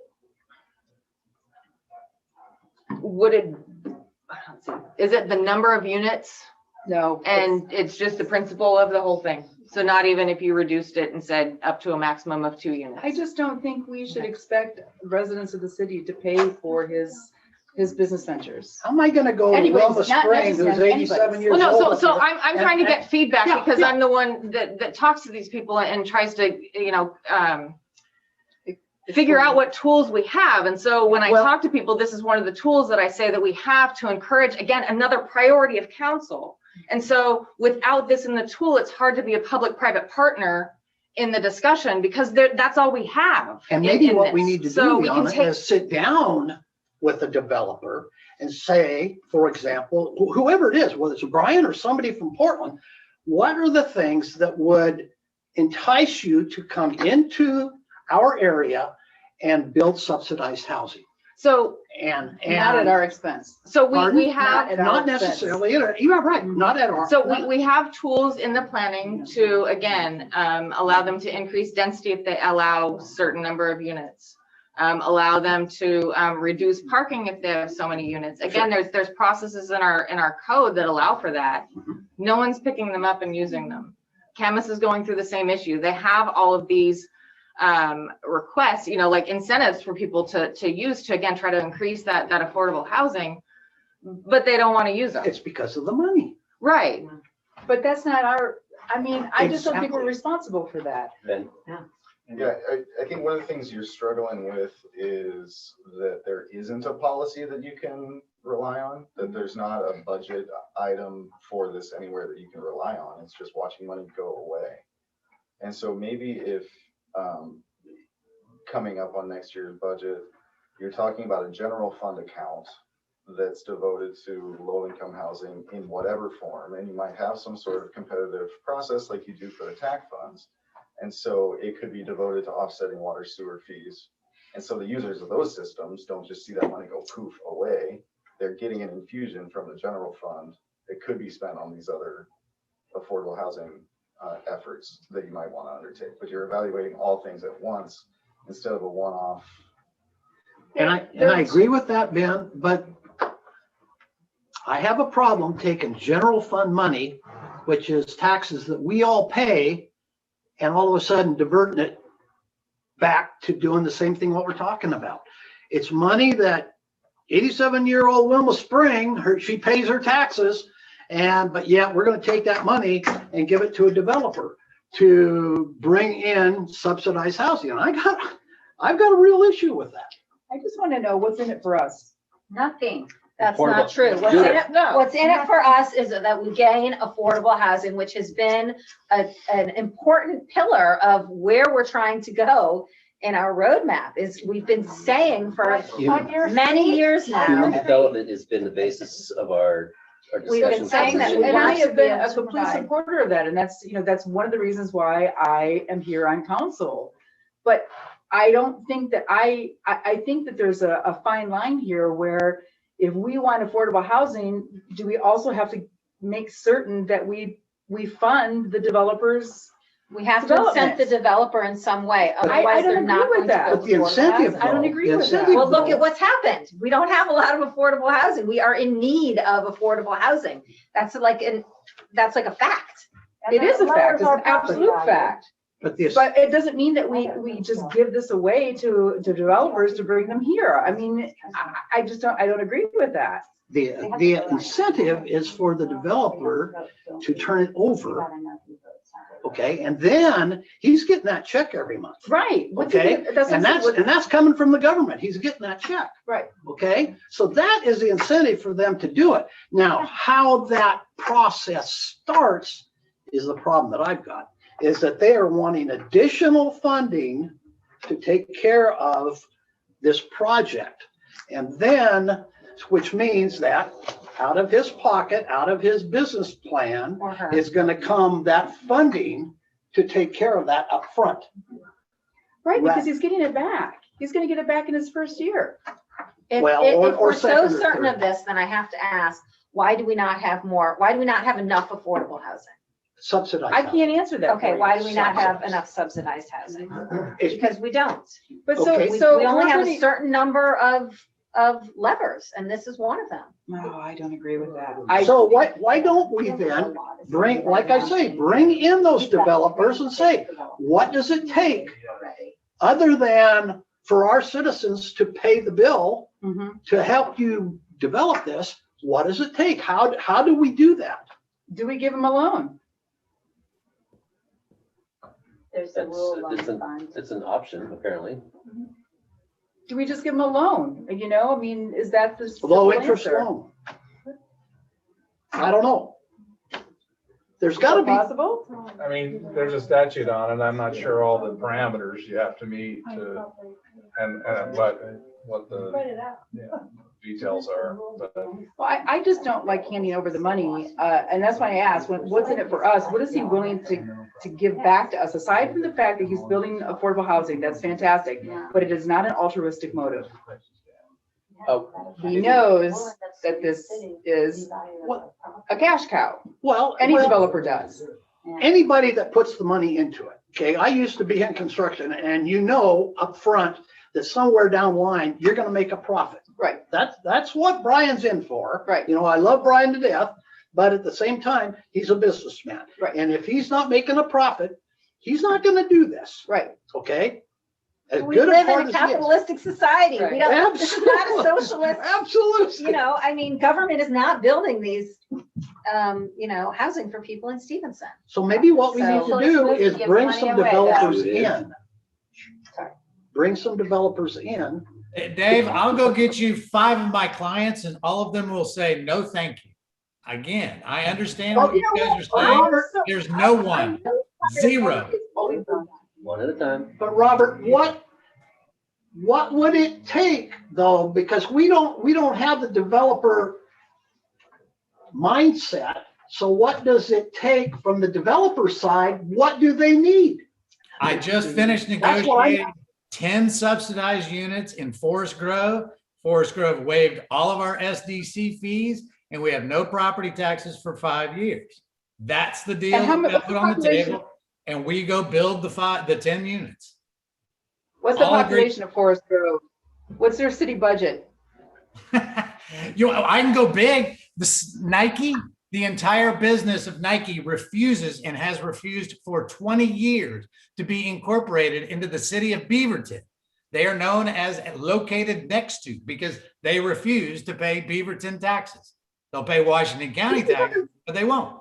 So all I'm saying is don't talk about subsidized housing if we're not going to provide a single tool to be available, because I know these guys and they're not coming here, and that's okay. And I appreciate that, Robert.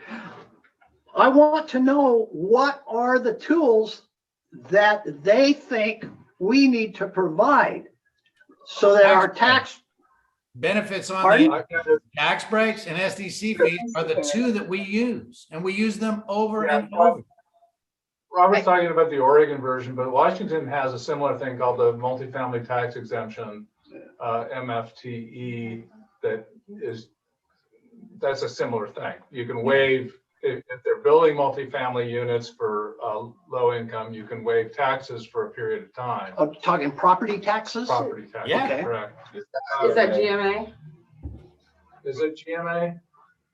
MFTE, it might be GMA. So we don't have that tool in our. It's 84.14. We have to look at that. There's the other tools you have are the one you talked about, the waiver of SDCs. The other ones, you can do direct grants and loans for affordable housing. That's RCW 35.21.685.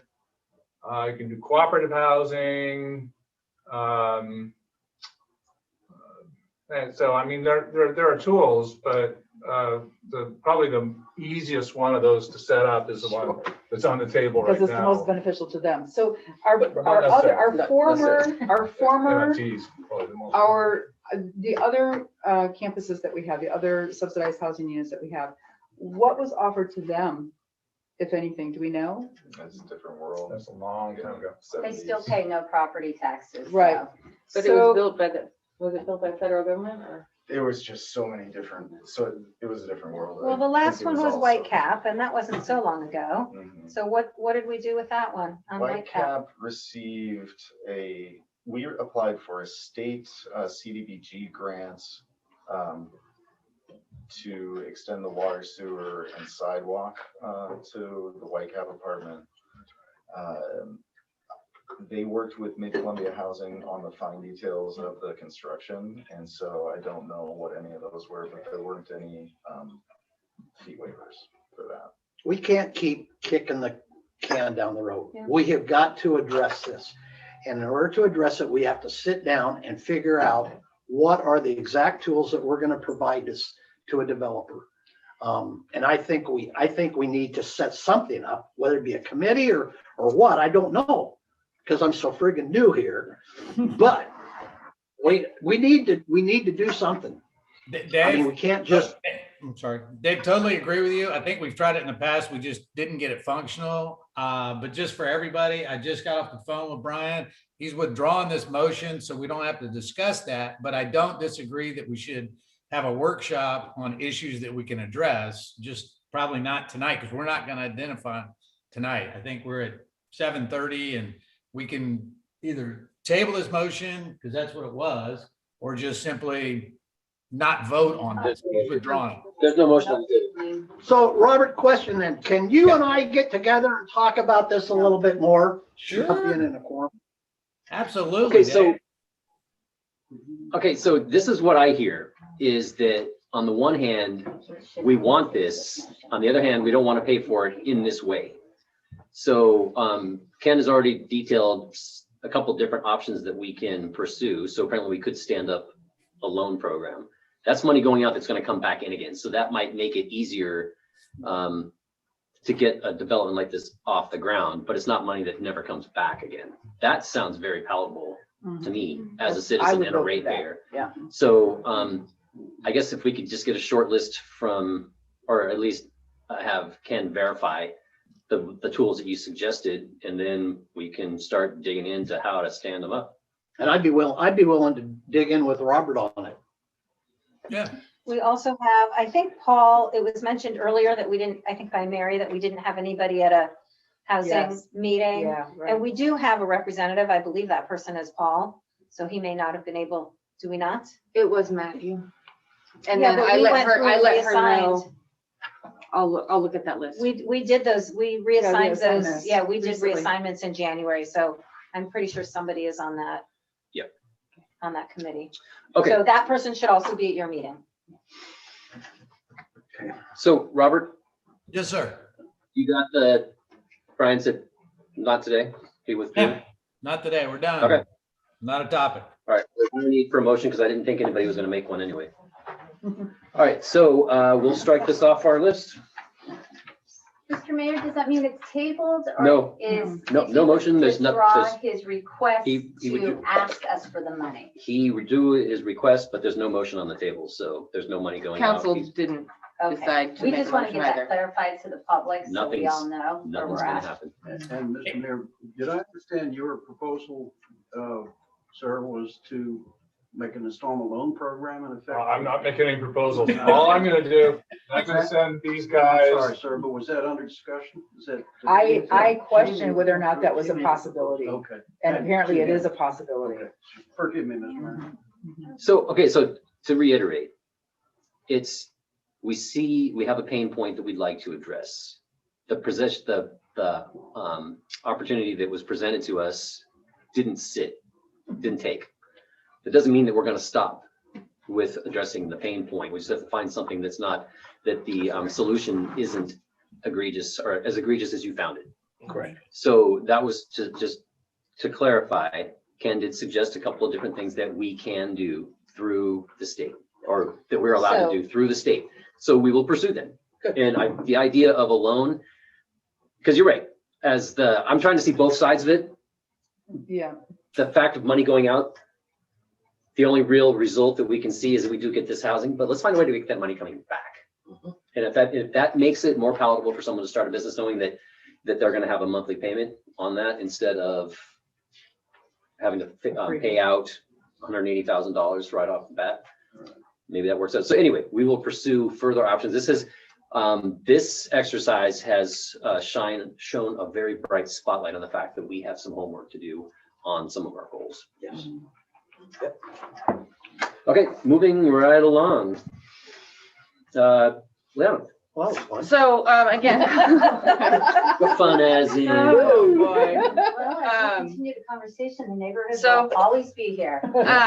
As far as what we do to help people stay in their homes and make sure that those homes are safe, is we have a CDBG contract for, it's basically for housing rehabilitation loans. And so this is, again, managed through Mid-Columbia Housing Authority, or sorry, Mid-Cascade too many acronyms, same group, right?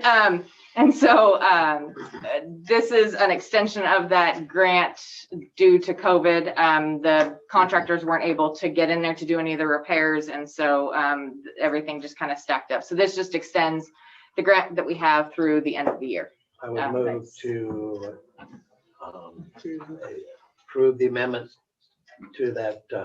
Your packet? Or I'm looking at it. So, yeah, just- 1837 Stevenson Amendment A. Right? You're looking at That what we're talking about? number F? Yes. Approve the CDBG contract amendment 7. Running. Oh, gotcha. Correct? Yep, so you're looking for a second? Second.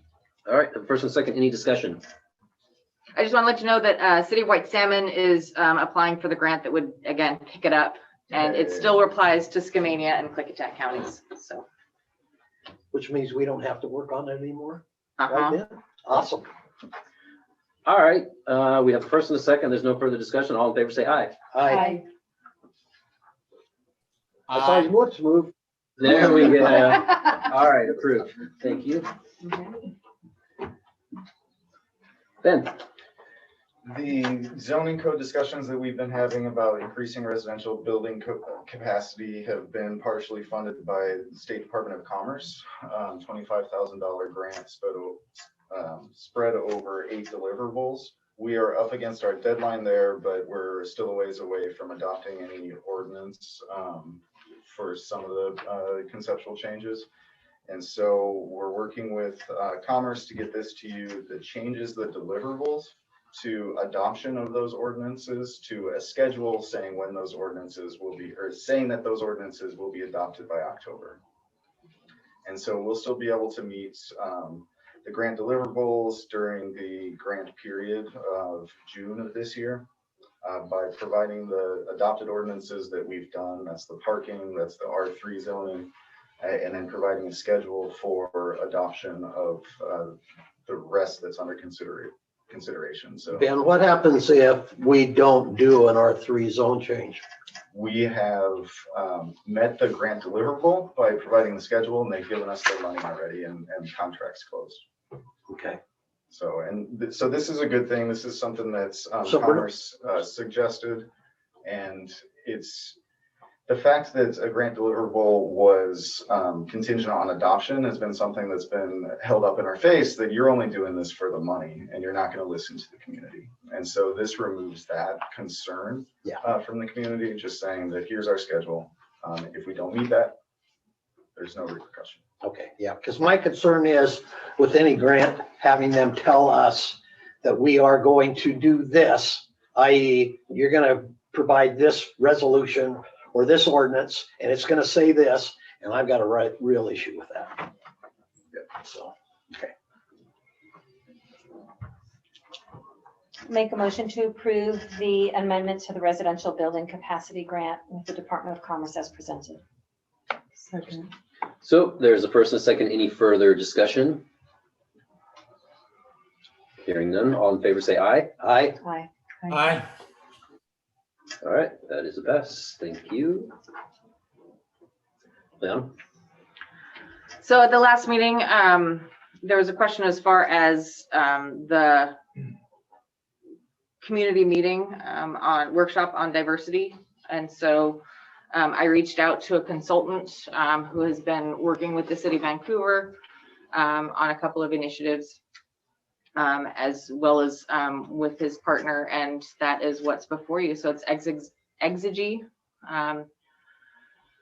LLC, and they currently, I know that the statement of work is vague, but the goal is to have a workshop. And I believe, Amy, I sent him the link to the Bend video, so he understands kind of like the tone and everything that we want to have. And I mentioned that it'll be a workshop that will not be recorded, but we will have, especially if a quorum of people attend, we'll have it remote as well, but no Zoom recording of that. No, and it will not be posted on YouTube either. And so $4,500 is the quote. Are they white men? It's one white man. I don't know what the other. I was just looking at that. Is an African-American female. So. Yes. Jeffrey Swanson is an African American. No. Rebecca Strong is African American. Why does that matter? It matters It because matters. I don't want a presentation on diversity, equity, and inclusion to be presented by the dominant patriarchy, by the dominant members of society. Mhm. It's actually it's gotta be huge. It's diverse. like, And see, it doesn't matter to me if they're black, green, blue, or red. I mean, that's because you are a white male. It's because you are a white male. Right. And your Sorry, I experience was of walking, born that way. it's not, I'm just saying your experience of walking through the world is a little bit different than mine. That's all. Oh, sweetheart. And anybody. You haven't been in law enforcement. So very different than. So, I make a motion. My world is really tainted. I'll second. Do we get a full motion? Do we know Yeah, enough about I this? want to hear the. full Let's hear the one. full motion. To make a motion to approve the contract with XG LLC for facility community workshop on diversity, equity, and inclusion in the amount of $4,500 as presented. Second. All right, we have a first and second. Any further discussion? All in favor, say aye. Aye. Any opposed? All right. Thank you. I haven't voted yet because I don't know about the facilitators and I have some concerns. So do we want to have a discussion about it then first? Well, I'm not ready to vote. I can Okay. abstain and you guys can vote for it and it'll go forward. But I don't know enough about Well, it. Wait, no, you No, it won't go forward. Only Oh. two. Only two affirmative. for affirmative. I need a little bit more. I mean, I can look here. Let me look. Hey, Amy, I just, I'm okay with, Mrs. Strong here, who's proposed, just so Dave knows, she has a BS in criminal justice, as well as a master's of social work and administration and a PhD in social work research. But I don't have a picture of her, sorry. how do we know that she's a person of color? because I talked to Jeff. Okay, all right. I just wanted to confirm that. Okay. Yeah. Mhm. I think it's really. One thing we can do, whether it's moot or not, so they have two available dates right now, which would be June 1st and June 22nd for a workshop. Outside of that, it would kick it into July. I can't do either of those. Okay. And Amy, don't get me wrong. I understand. And I didn't mean that as an offense either to you.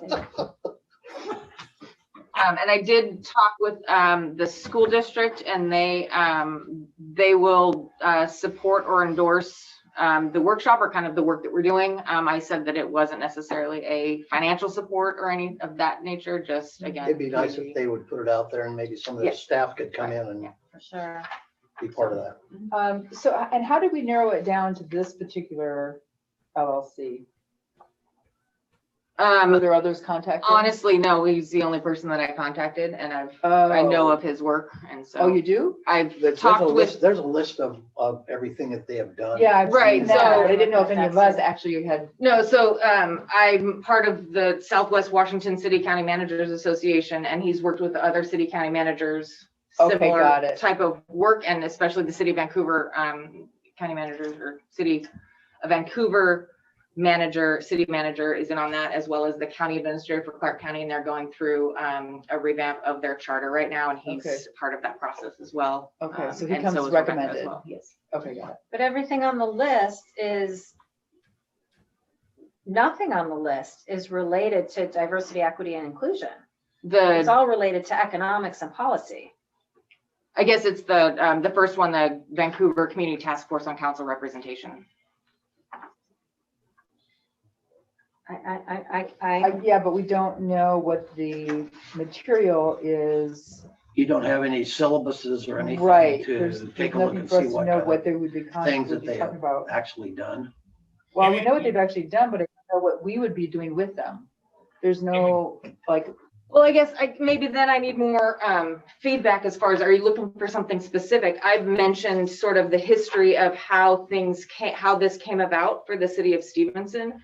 And one tact they were looking at was talking about allyship, as well as how to de-escalate situations, not just if there's racial issues or anything along those lines, but also for mental health and substance abuse challenges too. Again, kind of looking at our community and what we need. Yeah, so what I was thinking, when I first recommended this, it was for anti-racism training specifically, with a caveat for mental health as well. So Amy, what were you expecting? Well, I exactly what Liana just said, and I think like she looks awesome. She's been a chief diversity and inclusion officer for a number of years. But what I sort of see is, and this is very common, that he's the white male face that is getting the jobs, and then she's going to be doing the work, and that just doesn't feel right for the kind of training that I think we're looking for. So if she were the prime contractor, there'd be no. Totally. Yeah. Yeah. From my perspective, at least. Sorry to be so blunt. Maybe that was all the white men in the room. Is that maybe something of her choosing though? I mean, she's in partnership with him, so and she has. I think we're going down a really deep. It's a rabbit hole. Well, I mean, Leanna did the work you guys I asked. just am trying to figure out if you don't like this work, I I just need feedback as far as what else you're looking for so that I can go down that path. I see a lot of inclusion, but I don't see anything, nowhere in here does it say anything about racism or diversity or people of color and that's what I was looking for. Clark County Sheriff Department trained for all staff baseline application of diversity and inclusion. I can tell you that has a lot to do with race. Yeah. Under Rebecca's. Yeah, she has, I mean, she is got- basically she's the got a person lot that of we're looking stuff. for. Maybe you can hire her. So that's the thing. If we can hire her. Yeah, right. Then that's awesome. Cowlitz County Drug Court, building the business case for diversity and culturally competent service delivery. I mean, that's the kind of thing that you're talking about. Yeah, it is. And to me, and she's got I would Hotmail email. I would agree that you've got basically two individuals here. Yeah. But these kinds of things that I've had experience with, you usually have one or the other that's the lead. Yeah. And then the other one comes in and they fit a wide group of individuals, and one will take, maybe I'll work with these folks on this particular contract that you work on with these folks on this contract. That's the way I see this. Yeah, I actually think he's probably contracting with her because none of her information directs us to Exegy. Even her email address isn't an Exegy. It's a personal email address. So I think he's the front guy, like Amy said, and he's probably just contracting with her for our specific needs. I would rather Chemistry go Development directly to her. LLC, principal owner. I'd rather go directly to her and ask her if she would be interested in contracting with us. Yeah, she might not be able to, but Give it a try and do it for a couple grand less, you guys. Well, I mean, I know it's money, but I also think it's really important that we spend this money this way. Okay, so we have 2 yes, 1 no. That's not enough to carry it. Right. So Well, I guess, do we have to undo Amy, the You're motion? abstaining. No. no. I mean, no motion is on the table. So the question I can is, withdraw. No, No? because the good. votes. Oh, right. counted, so- Right, okay, got it. question is, How do we Motion move doesn't forward you're gonna is the vote question. or are you gonna abstain? And if So- you abstain, it dies. So, because it has to be a majority of the body as a whole, not the majority present, correct? No, it has to be a majority of the present. You only have, So we got Well, 4. one, Robert, we have 4. four, You got Robert. but vote Robert Robert? was a nay. He said No, no. he's yes. No, I said yes. Yes. Oh, you Yes. said yes? It's You for- said yes. Oh, I heard nay. 4,500. No, I've never. Robert, you Nay, said too. yes, correct? I said yes. Sorry, okay. Yeah, All right, okay. this is all, So it's all moot because you've It's been got approved. the positive vote. Don't we love technology? Yeah. What'd you say? What? okay, even an abstention would carry the Anyway. vote. That's what I thought. Isn't that what Okay, I that's said right. at the I could've beginning? sworn Robert That's said what I no. said at the beginning. Okay, Yeah, we all however, misunderstood the may I result. please, All right, may I let's- make a request? Order. May I Yes. make a request? Yes. My request would be just to verify that she is going to be the presenter And I don't know if it's any of our business, but it would, no, that's it. I'll stop talking. So did this Thank motion you. go through? Yes. Yes. Because Robert voted yes. So did you would you official, no, I like didn't him get an to official reach register, an out official vote from you. I you abstained. to Okay. get your direct feedback on what you would like to see in that training to ensure that it is. I would like to talk to her. Okay, no, again, Yeah. someone to read. Mhm. Okay, Mhm. okay. Okay, in the meantime, the contract has been approved for $4,500. And then can we come to some dates in that would work? Apparently in July. You want dates from us? Yes. Do you have those dates? Sure, we could. Because the June 1st and 22nd won't work for any. You might double check with the school district if we want to include their staff or whatever staff we could, because we may want to do it when they're not on summer break. Right, I was trying to get it done before school went out. But And that's not gonna I don't happen. think that's gonna happen. And this Right, is during right. the day, right? No, it was it a an weekday? evening. Oh, an evening. Okay, Yeah, no, good, no. good. Well, I mean, we could do Whoa. September. One evening, like a couple of hours? Yeah. $4,500 for a couple of hours? Really, you guys? Mayor. All right. Okay. Scott, don't ask me to send you a bill.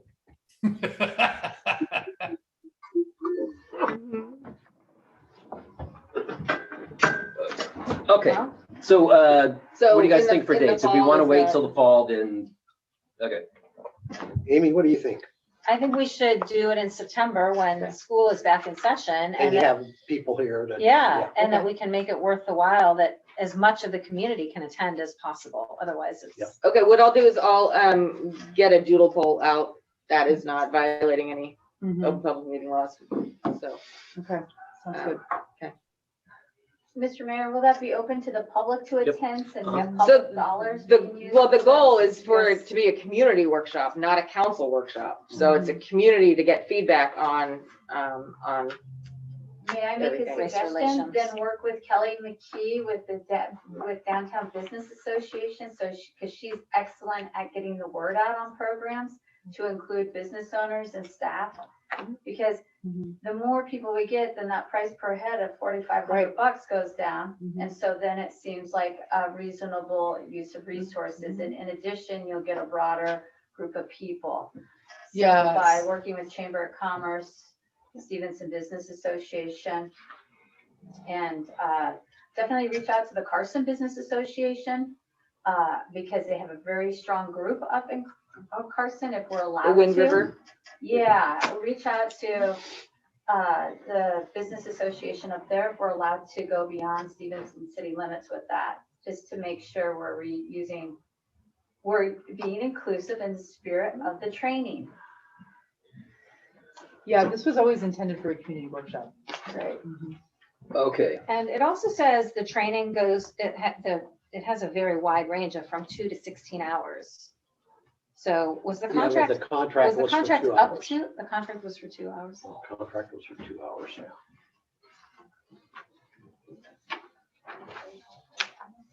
Okay. I wasn't yelling at you. Okay, all right, up next, the traffic study. We've been building up to this for a couple of months now. These guys came in at half the cost because they're using existing or cloud. Big data. Big data. I've already read this, so I'm going to move to accept the 2021 Lancaster Mobley Traffic Study Professional Services Contract In the amount of, in the amount of $51,277 as presented. You're killing me. It's his job, man. Yep. All right, Like my wife. first, need a second? Is there anything else we need to know? We, We have seen this There's a motion. before. Yep. Yeah, okay, I'll second. all right, any further discussion? Just wanted to let you know, this has been on it is no longer on the tip, but it has been on for, I think at least since the early 2000s. Wow. Just, Finally getting into it. Wow. Yeah. Good. And a decent price. All right, all in favor, say aye. Aye. Aye. let the record reflect, Let the- That's an aye. That Robert nodded his head in approval. Okay, Liana. So just when COVID hit, in March, we had on the agenda to approve, which was then removed, purchasing a new copier. And so it was taken off. They currently have a rebate of $1,200. And with the recent issue that we had, the repair gentleman had to track down the parts out of someone's trunk to fix the copier. So again, I mean, it's great that we're not printing as many packets. However, we do still need a high volume copier. And so the quote, again, kind of remains the same of $7,570, and that is not including the rebate. So it drives that cost down. And it's a 5-year service agreement for the rates on the copier cost. And a lease was like $9,000, right? Yeah, a lease over a same period of time ended up being like $9,300. And did we try any other? Oh my gosh. Okay, there. Yeah. So yeah, the last time I went through like an RFP process, it was like sharks to. Oh, well, that's their price. We'll beat that price. That's not the way bidding Isn't that works. terrible? Oh, Oh my gosh. But overall, Rico was the best price point for all of them. And is that what we have now? Yes. Yeah. And it's a good brand. Yeah, and the service is great. Like I said, he tracked someone down. Good, Get the part nice. for us, so yeah. Nice. Yeah, because the parts that are needed for that machine are no longer being made. So And- he Oh, knew someone no that had kidding. the parts, so. Yeah. Aw. What will And happen to this machine? just a little part broke off in a roller or something. No, but what What's the- happens to it? Does it get surplus? Anchor Oh, for your jet ski. we can surplus it, or they typically take it and then wipe the hard drive, so that we don't have to deal with selling and relocating Okay. that copier. Plus there's some hazmat stuff involved with it too. So we want I them think we to, finally we got want rid them of to that one take it? somehow. Yeah, Okay. I don't want to deal with that again. I'm fine with them taking it. I would Yeah, move to okay. approve the copier purchase contract with Rico in the amount of $7,570 and the 60-month service contract rates as proposed. Did I do that right? Good enough. That's what you need, Nailed not the 6370 with the rebate? Minus the, Oh, minus the no, rebate. not, Yeah, minus the rebate. yeah, well, we'll get the rebate. Yeah. Yeah, big Yeah, stuff. yeah. Okay. Yeah. Yeah, second. All right, first and second, any further discussion? All in favor say aye. Aye. Aye. He's shaking. Let the record show that Robert is shaking his head in approval. All righty. You do have some informational items in your packet. I just want to remind you, and anyone who's watching, candidate filing week is this week. And I received an email early on in the week that it does close promptly at 4 p.m. tomorrow. And so even if you have an application in process, if it is not completed by 4 p.m., you're not running. So, and that's for any position. Please run. Also. Run, So- run, Run, for run, city run, run, council. run. Awesome. Okay. I love it. I really is. I love it. I'm leaving. I love it. I'm leaving. I'm vacating. Robert? Mayor's position is up Robert's position. and is Robert's up. position is up. And Oh, and Dave's Dave's position is remaining up. position. Yeah, for 2 Quite a years. few. Yeah. Are you running again, Mr. Mayor and Yep. Mr. Muth? I don't think Robert's decided it. Nothing like being put on the spot. He's Council kinda- Mayor. I know. He's chewing on his tongue.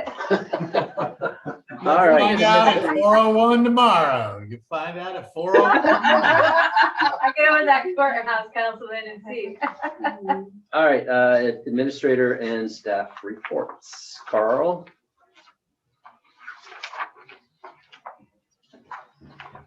Carl's still there. Okay, you got your staff reports in front of you, hopefully. So the heavy hitters are, of course, as pre-mentioned, Rock Creek Lift Station going out to bid here next week. The bid awards will be next week. Right of way, taking care of right of way stuff is growing out of control. We had a mower that was down for 2 weeks, got that going. So we'll be hitting those hard along with crosswalks and parking tees. We lost our ability to contract with Clark County for road striping due to budget constraints. They're not doing it for outside agencies this year. So working with the county to try to find, working together to try to have a company come up and do not only the county, but the city of Stevenson as well. First Street Amity is still going through, delayed a little bit with right-of-way, kind of a right-of-way questions with the state, I guess we'll say. But that is still moving forward. And wastewater treatment plant upgrades still moving forward, as mentioned prior. And I had my whole list in front of me, and my phone actually died during this. So I'm going off of memory what's on that list there, but busy stuff. One thing that we're working on is Rock Creek Drive. The planning strip has kind of grown through the years out of control. It looks a little rough if you're heading out towards the lodge.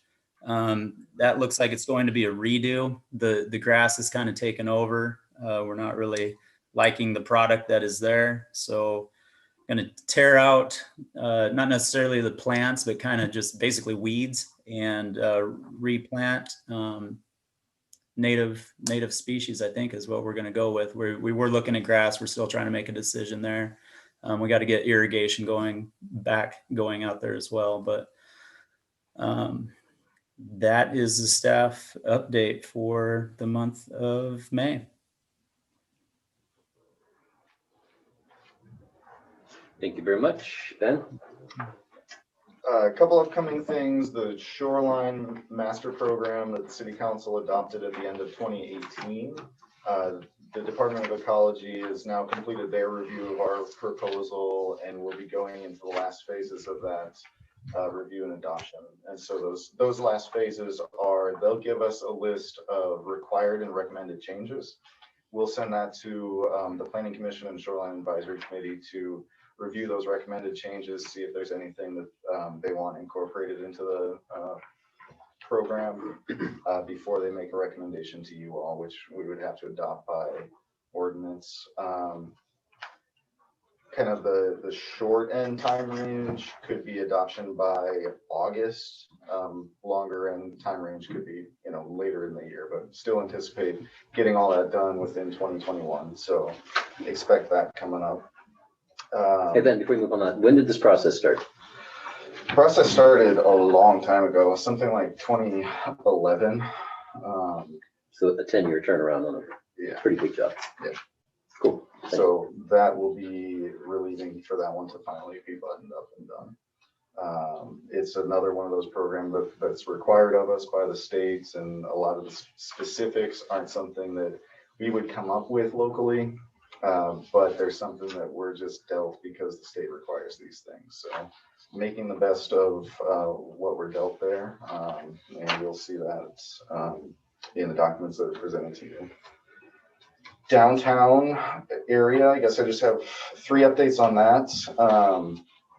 Parking intern, we've completed interviews there and are working toward hiring an intern for the summer to help us assess and solve some of the outstanding parking issues that we identified that were still there when you adopted that ordinance change. So continuing to work on that. We were successful in the Brownfields redevelopment grant, integrated planning grant from Department of Ecology to continue studying the relocation of the Columbia right-of-way. And so you'll be seeing the contract with DOE coming up potentially at your next meeting. It could be the meeting after that for that project. But both of those balls are still rolling, and we're still able to move forward with those. Final thing on downtown is the Downtown Association did have their Spruce Up Stevenson Day. They rebranded Spruce Up, and that is another successful one. Good community activity out there. There's a neighborhood group too that use that opportunity to really spruce up their neighborhood along Lower Frank John. So it's nice to see that the kernel of that idea spreading to others and really moving forward. So. Weren't you part of the original one, Ben? We were, yeah. We did that in a previous jurisdiction that I worked at, and they had a really good program for sending out nuisance letters in advance and saying, hey, this needs to be cleaned up. By the way, there's going to be an army of volunteers that can help you do that. And so That's really cool. Really brought the community together in different ways. So we tried that a couple times in Stevenson, and the nuisance letters just aren't accepted, even if there are volunteers willing to help. So, but then there's been success stories too, where the landowner was so appreciative that they actually donated a dumpster the next year. Oh, that's awesome. Yeah, that's Very true. cool. That's true. And so the last thing, we are in the final stages of approving 4-lot short plats along Rock Creek Drive across from the Hagewald Center. So that's an area, you all talked about this last time as far as accepting right of way for Monda Road. Right. The plat is now complete and should just be collecting all the signatures for that. It's an area within your existing R3, and that's why I'm bringing it up here, is kind of an indication of what the residential property market does right now. So that's in the R3 zone. They had the ability to put a number of units, probably more than the 17 that we were talking about is a big number tonight on that. The owners decided not to do anything like that at all. They divided it into 4 lots, and they've got buyers for each of those 4 lots. And I understand that 2 of those lots are being purchased by one individual who plans to put 1 house there. And so we've got an area of the R3 zone that could support something like 20 housing units that's now going to 3 housing units. So that's the market that we're dealing with. Those are the market dynamics that we see here. It's not something that people push to the highest possible use and figuring those things out, because now that's a couple acres of town that won't support density where we envisioned that it might. So. Thank you, Ben. No? So one of the projects that staff has been working on is moving the building permits from the basement upstairs and refiling them. So right now they're filed by building permit number, which requires kind of a matrix to find out what building permits have been pulled on my house. And so we've been refiling them under address in those files back there. And we're all the way up to through 1998 has been moved up here. So we're moving along.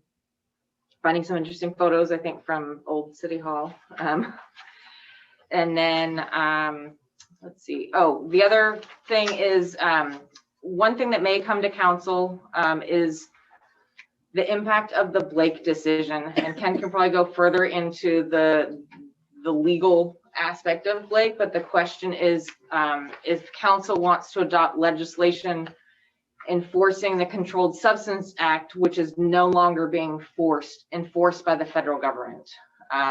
Ours is very specific to marijuana possession, and whether or not we want to have that cover other substances as well. So you all know what the Blake decision No, is. I don't. That's the Supreme Court handed down a decision that effectively says that the laws that prohibit possession of illicit drugs are thrown out because they didn't include an element of knowledge. So the result is arresting officer or whatever. So where's the knowledge? Yeah. Oh, the knowledge of the person possessing it. In other words, I don't know I've got marijuana. The story was a woman bought a pair of, at least her story is that she bought a pair of jeans at a thrift store, and in the watch pocket, the little change pocket, there was a fairly empty bag, but it had residue of methamphetamines in it. So she was busted for possession and she appealed it. And the decision was, the law just said it was a strict liability for possessing a drug. There was no element of knowing that you're possessing the drug.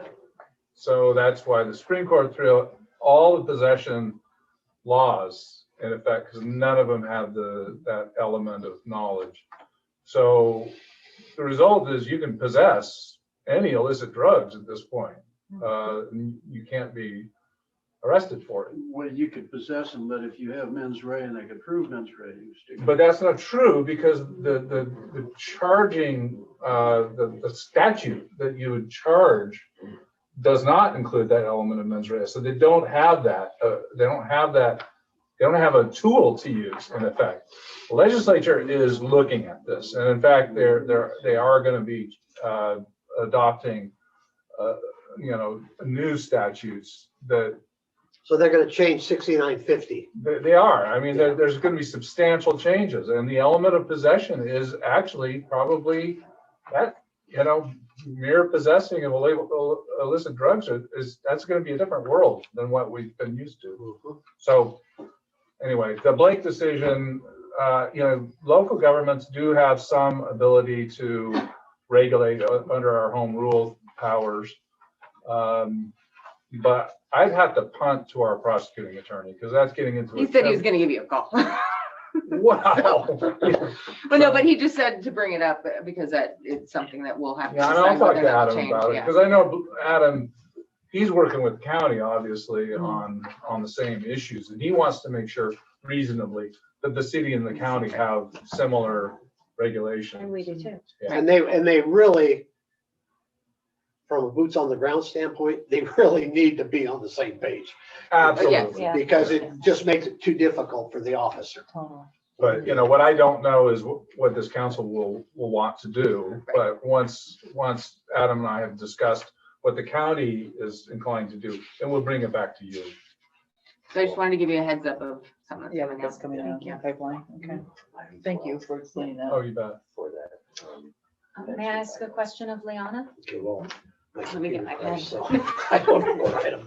You need your pen for a I don't question? think- I don't know if I need to write something down. You do not. Anything else? I was gonna ask Liana a question. Go ahead. Thank you. In the packet, there's an update from Olga at the Port of Cascade Locks. Can you just remind me, she says we're working with the Forest Service to complete the multi-use trail. Which multi-use trail are we talking about? What's she talking about? So there's a couple of trails that they're working on. And that's a very good question. Let me pull that up. It's the updated email from April 30th.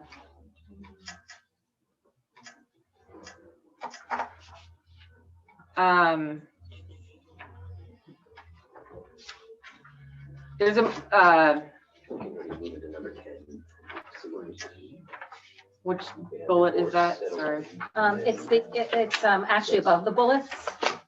One more. Oh, okay.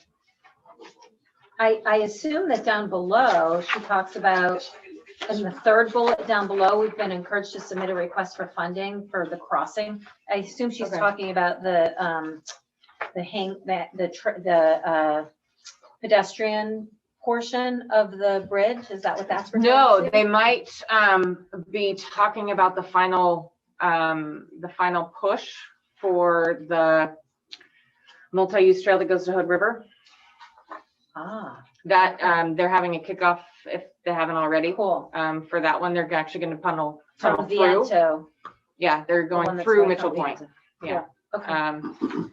And so that might be the one she's talking about, because that has been in development, and that is the final section of it. That's going to be built this summer?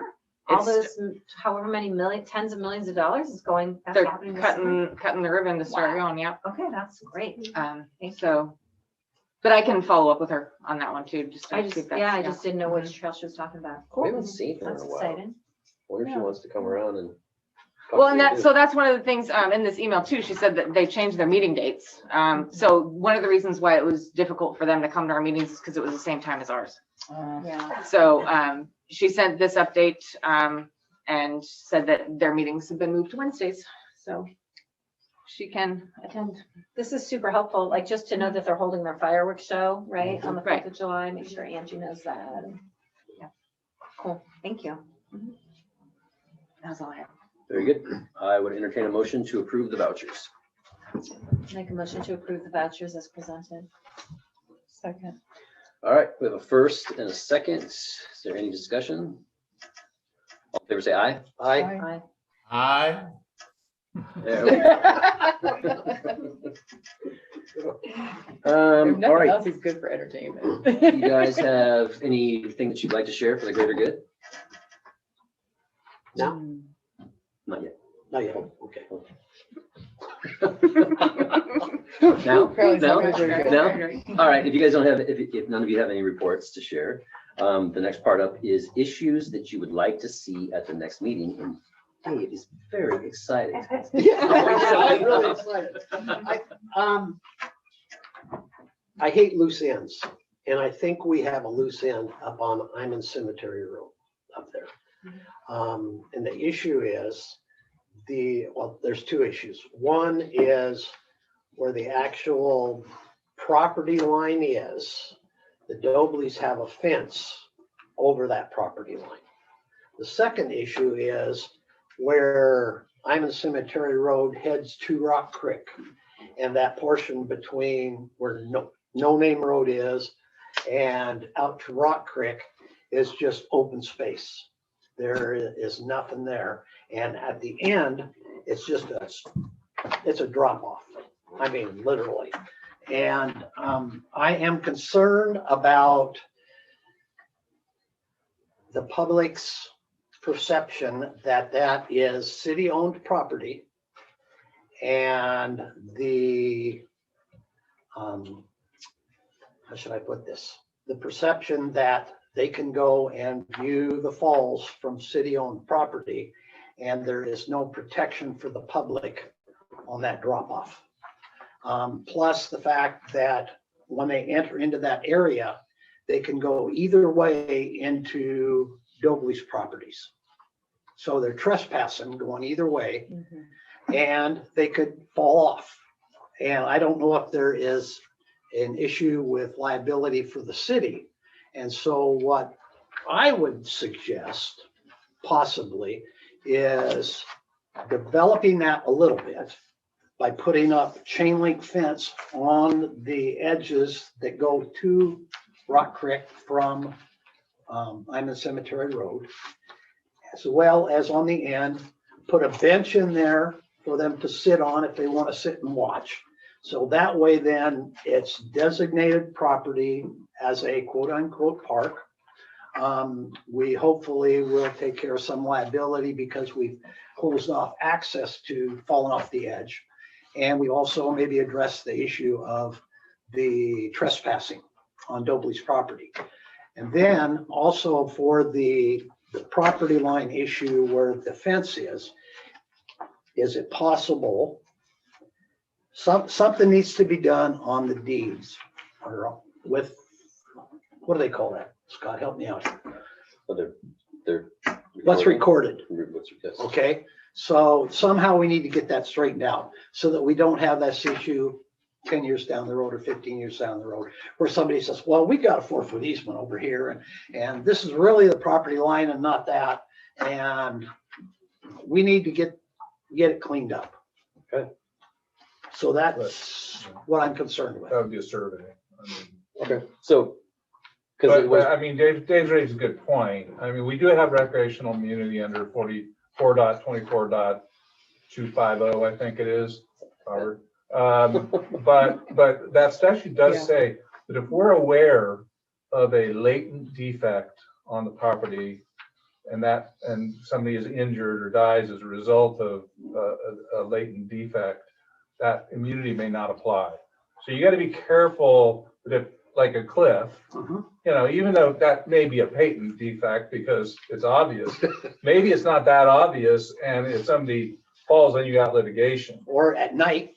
Or at night, out there. right? Yeah. And so protecting people from that, I think just as a public policy matter, it's a good idea.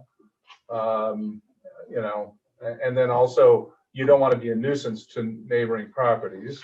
So making clear, at least through signage, that property is not, that they're trespassing if they leave that area. That's just being a good neighbor. Okay, so we'll carry that. Didn't we have a committee that was working on that? Robert We're and working on Paul? cleaning it up and. I don't know that we And ever- Carl has done an awesome job up there because they've really got it cleaned up nice up there right now. And you guys were meeting with the property owners, right, Robert? We did that and we got everything done. I mean, the issue of that chain link fence, which is in our right of way, was the issue. And the cemetery district said they're fine if we just cut back the foliage and leave the fence. I mean, the question was whether or not you make the Dobleys take that fence down because it runs right into the right of way. But Okay, before we go too